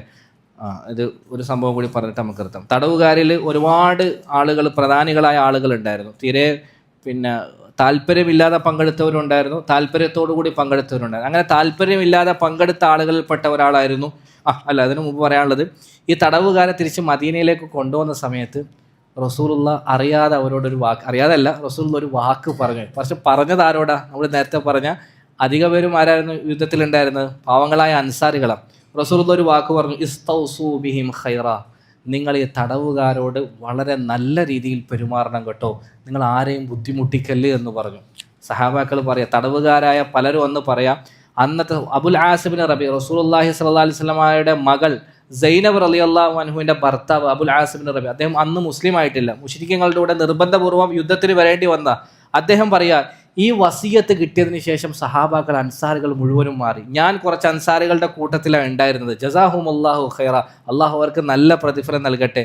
കുന്നാ ഇദാ തഅശൈന ഔ തഗദ്ദൈന ആസറൂനി ബിൽ ഖുബ്സി വഅകലു വതമ. സുബ്ഹാനല്ലാഹ്, നമ്മൾ ഉച്ചക്കോ രാത്രിയോ ഭക്ഷണം കഴിക്കാനിരിക്കുമ്പോൾ അവരുടെ അടുക്കലുണ്ടായിരുന്ന ഖുബ്സ് റൊട്ടി കഷ്ണങ്ങൾ എനിക്ക് നൽകുമായിരുന്നു, അവർ ഈത്തപ്പഴം തിന്ന് വിശപ്പടക്കുമായിരുന്നു. കാരണം റസൂലുള്ളാഹിന്റെ ഒറ്റ വാക്ക, ഇസ്തൗസൂ ബിഹിം ഖൈറ, തടവുകാരോട് നിങ്ങൾ നല്ല രീതിയിൽ പെരുമാറണേ എന്ന്. എന്നിട്ട് അദ്ദേഹം വൽ ഖുബ്സു മഅഹും ഖലീൽ, റൊട്ടി കഷ്ണം അവരുടെ അടുത്ത് കുറയൊന്നുമില്ല, വളരെ കുറച്ചേ ഉള്ളൂ. ഹത്ത ഇന്ന റജുല ലതഖഉ ഫി യദിഹി കിസ്റതൻ ഫയദ്ഫഉഹാ ഇലൈ, ചിലപ്പോൾ ഒരാളുടെ അടുക്കൽ ആകെ ഉണ്ടാകുന്നത് ഒരു ചെറിയ റൊട്ടിയുടെ ഒരു കഷ്ണം മാത്രമായിരിക്കും. അങ്ങനെയാണെങ്കിൽ പോലും അവൻ തിന്നാതെ അതെനിക്ക് തരുമായിരുന്നു എന്നാ. വലീദുൽ മുഗീറ എന്ന് പറഞ്ഞ വേറൊരാൾ പറയുന്നുണ്ട്, ഇതിനും അപ്പുറം അൻസാറുകൾ യാത്ര ചെയ്യുന്ന സമയത്ത് റസൂലുള്ളാഹിന്റെ ഈ വസിയത്തുള്ളത് കൊണ്ട് അവർ ഞങ്ങളെ ഒട്ടകപ്പുറത്തിരുത്തി യാത്ര ചെയ്യിപ്പിക്കുമായിരുന്നു, അവർ താഴെ ഒട്ടകത്തിൻ്റെ താഴെ കയറും പിടിച്ച് നടക്കുമായിരുന്നു. സുബ്ഹാനല്ലാഹ്. എൻ്റെ പിന്നെ ചരിത്രകാരന്മാർ പറയുന്നുണ്ട്, ഇത് ഭയങ്കര എഫക്റ്റ് ആക്കിയെന്ന. ബാക്കിയുള്ള മുശ്രിക്കീങ്ങളിൽ അവർ തിരിച്ചുപോയിട്ട് ഇസ്ലാമിൻ്റെയും മുസ്ലിമീങ്ങളുടെയും റസൂലുള്ളാഹി സ്വല്ലല്ലാഹി അലൈഹി വസല്ലം തങ്ങളുടെയും ഒക്കെ ഈ വിശാല മനസ്കതയെക്കുറിച്ച് പറയുകയും അത് സമൂഹത്തിൽ വലിയ മാറ്റങ്ങൾ ഉണ്ടാക്കുകയും ചെയ്തു എന്ന. അൽഹംദുലില്ലാഹ്, അല്ലാഹുവിൻ്റെ വലിയ അനുഗ്രഹത്താൽ ഇതേ കാഴ്ച തന്നെയാണ് 1400 വർഷങ്ങൾക്ക് ശേഷം 2-3 ദിവസങ്ങൾക്ക് മുമ്പ് നമ്മൾ കണ്ടതും അല്ലേ. അത് അവർക്ക് എവിടുന്ന് ആ ഊർജ്ജം കിട്ടിയത്? പണ്ടത്തെ ഈ ബദറിലും മറ്റുമുള്ള സംഭവത്തിൽ നിന്നാണ് അവർക്ക് ആ ഊർജ്ജം കിട്ടിയത് അല്ലേ. എത്ര സന്തോഷത്തോടുകൂടി ചിരിച്ചുകൊണ്ടാണ് മുസ്ലിം തടവറകളിൽ കഴിഞ്ഞ ജയിൽവാസികൾ യാത്രയായത് അല്ലെ. എത്ര നല്ല രീതിയിലാണ് മുസ്ലിമീങ്ങൾ അവരെ യാത്രയാക്കിയത്. അത് ഇന്നും ഇന്നലെയും തുടങ്ങിയതല്ല, മറിച്ച് ബദറിൻ്റെ അന്ന് മുതൽ തുടങ്ങിയതാണ്. പിന്നെ മുസ്അബ് ബിൻ ഉമൈർ റളിയല്ലാഹു അൻഹുവിൻ്റെ സഹോദരനും തടവുകാരുടെ കൂട്ടത്തിലുണ്ടായിരുന്നു. അദ്ദേഹം പറയാ, ഇസ്തൗസൂ ബിൽ ഉസാറ ഖൈറൻ എന്ന് റസൂലുള്ളാഹി പറഞ്ഞതോടുകൂടി അവർ എന്ത് ഭക്ഷണം കൊണ്ടുവന്ന് വെച്ചാലും അവർ ഈത്തപ്പഴം തിന്നിട്ട് എനിക്ക് ഗോതമ്പ് കൊണ്ടുണ്ടാക്കിയ ഭക്ഷണ വസ്തുക്കൾ തരുമായിരുന്നു എന്ന് അദ്ദേഹം പറയണം. അല്ലാഹു സുബ്ഹാനഹു വ തആല ആ മഹാന്മാരെല്ലാവരെയും കബൂലാക്കുമാറാകട്ടെ, അതുപോലെ അവരുടെ കൂട്ടത്തിൽ നമ്മയും കബൂലാക്കുമാറാകട്ടെ. ഇനി നമുക്ക് തടവുകാരെ കുറിച്ച് കുറച്ച് കാര്യങ്ങൾ കൂടി പറയാനുണ്ട്. എത്ര മണിക്ക്? 43 വാങ്ങ്, 43 വാങ്ങ് നിർത്താം ഇൻഷാ അല്ലാഹ്. ഇത്രയും വേഗം നിർത്തുന്നത് പെട്ടെന്ന് ഒന്നെടുത്ത് വന്ന് പള്ളിയിൽ കയറി നമസ്കാരത്തെ പ്രതീക്ഷിച്ചിരിക്കാൻ വേണ്ടിയാണ്. നമസ്കാരത്തെ പ്രതീക്ഷിച്ചിരിക്കുന്നതിന് പ്രത്യേക കൂലിയുണ്ട്. നമസ്കാരത്തെ പ്രതീക്ഷിച്ചിരിക്കുന്നിടത്തോളം കാലം അവൻ നമസ്കാരത്തിൽ തന്നെയാണ്, മലക്കൾ അവന് വേണ്ടി ഇസ്തിഗ്ഫാർ ചെയ്യുമെന്നൊക്കെ അള്ളാഹുവിൻ്റെ റസൂൽ സല്ലല്ലാഹു അലൈഹി വസല്ലം പറഞ്ഞിട്ടുണ്ട്. അപ്പോൾ ബാക്കിയുള്ളത് അടുത്ത ആഴ്ചകളിൽ നമുക്ക് എടുക്കാം. അബ്ബാസ് റളിയല്ലാഹു അൻഹുവും തടവുകാരിൽ ഒരാളായിരുന്നു. അദ്ദേഹം മോചിതനാകുന്ന സംഭവമൊക്കെ വളരെ രസകരമായ സംഭവം, അതൊക്കെ നമുക്ക് അടുത്ത ആഴ്ച പറയണം. അള്ളാഹു ഖബൂലാക്കുമാറാകട്ടെ. സുബ്ഹാനക അല്ലാഹുമ്മ ബിഹംദിക അഷ്ഹദു അല്ലാ ഇലാഹ ഇല്ലാ അൻത അസ്തഗ്ഫിറുക വഅതൂബു ഇലൈക്.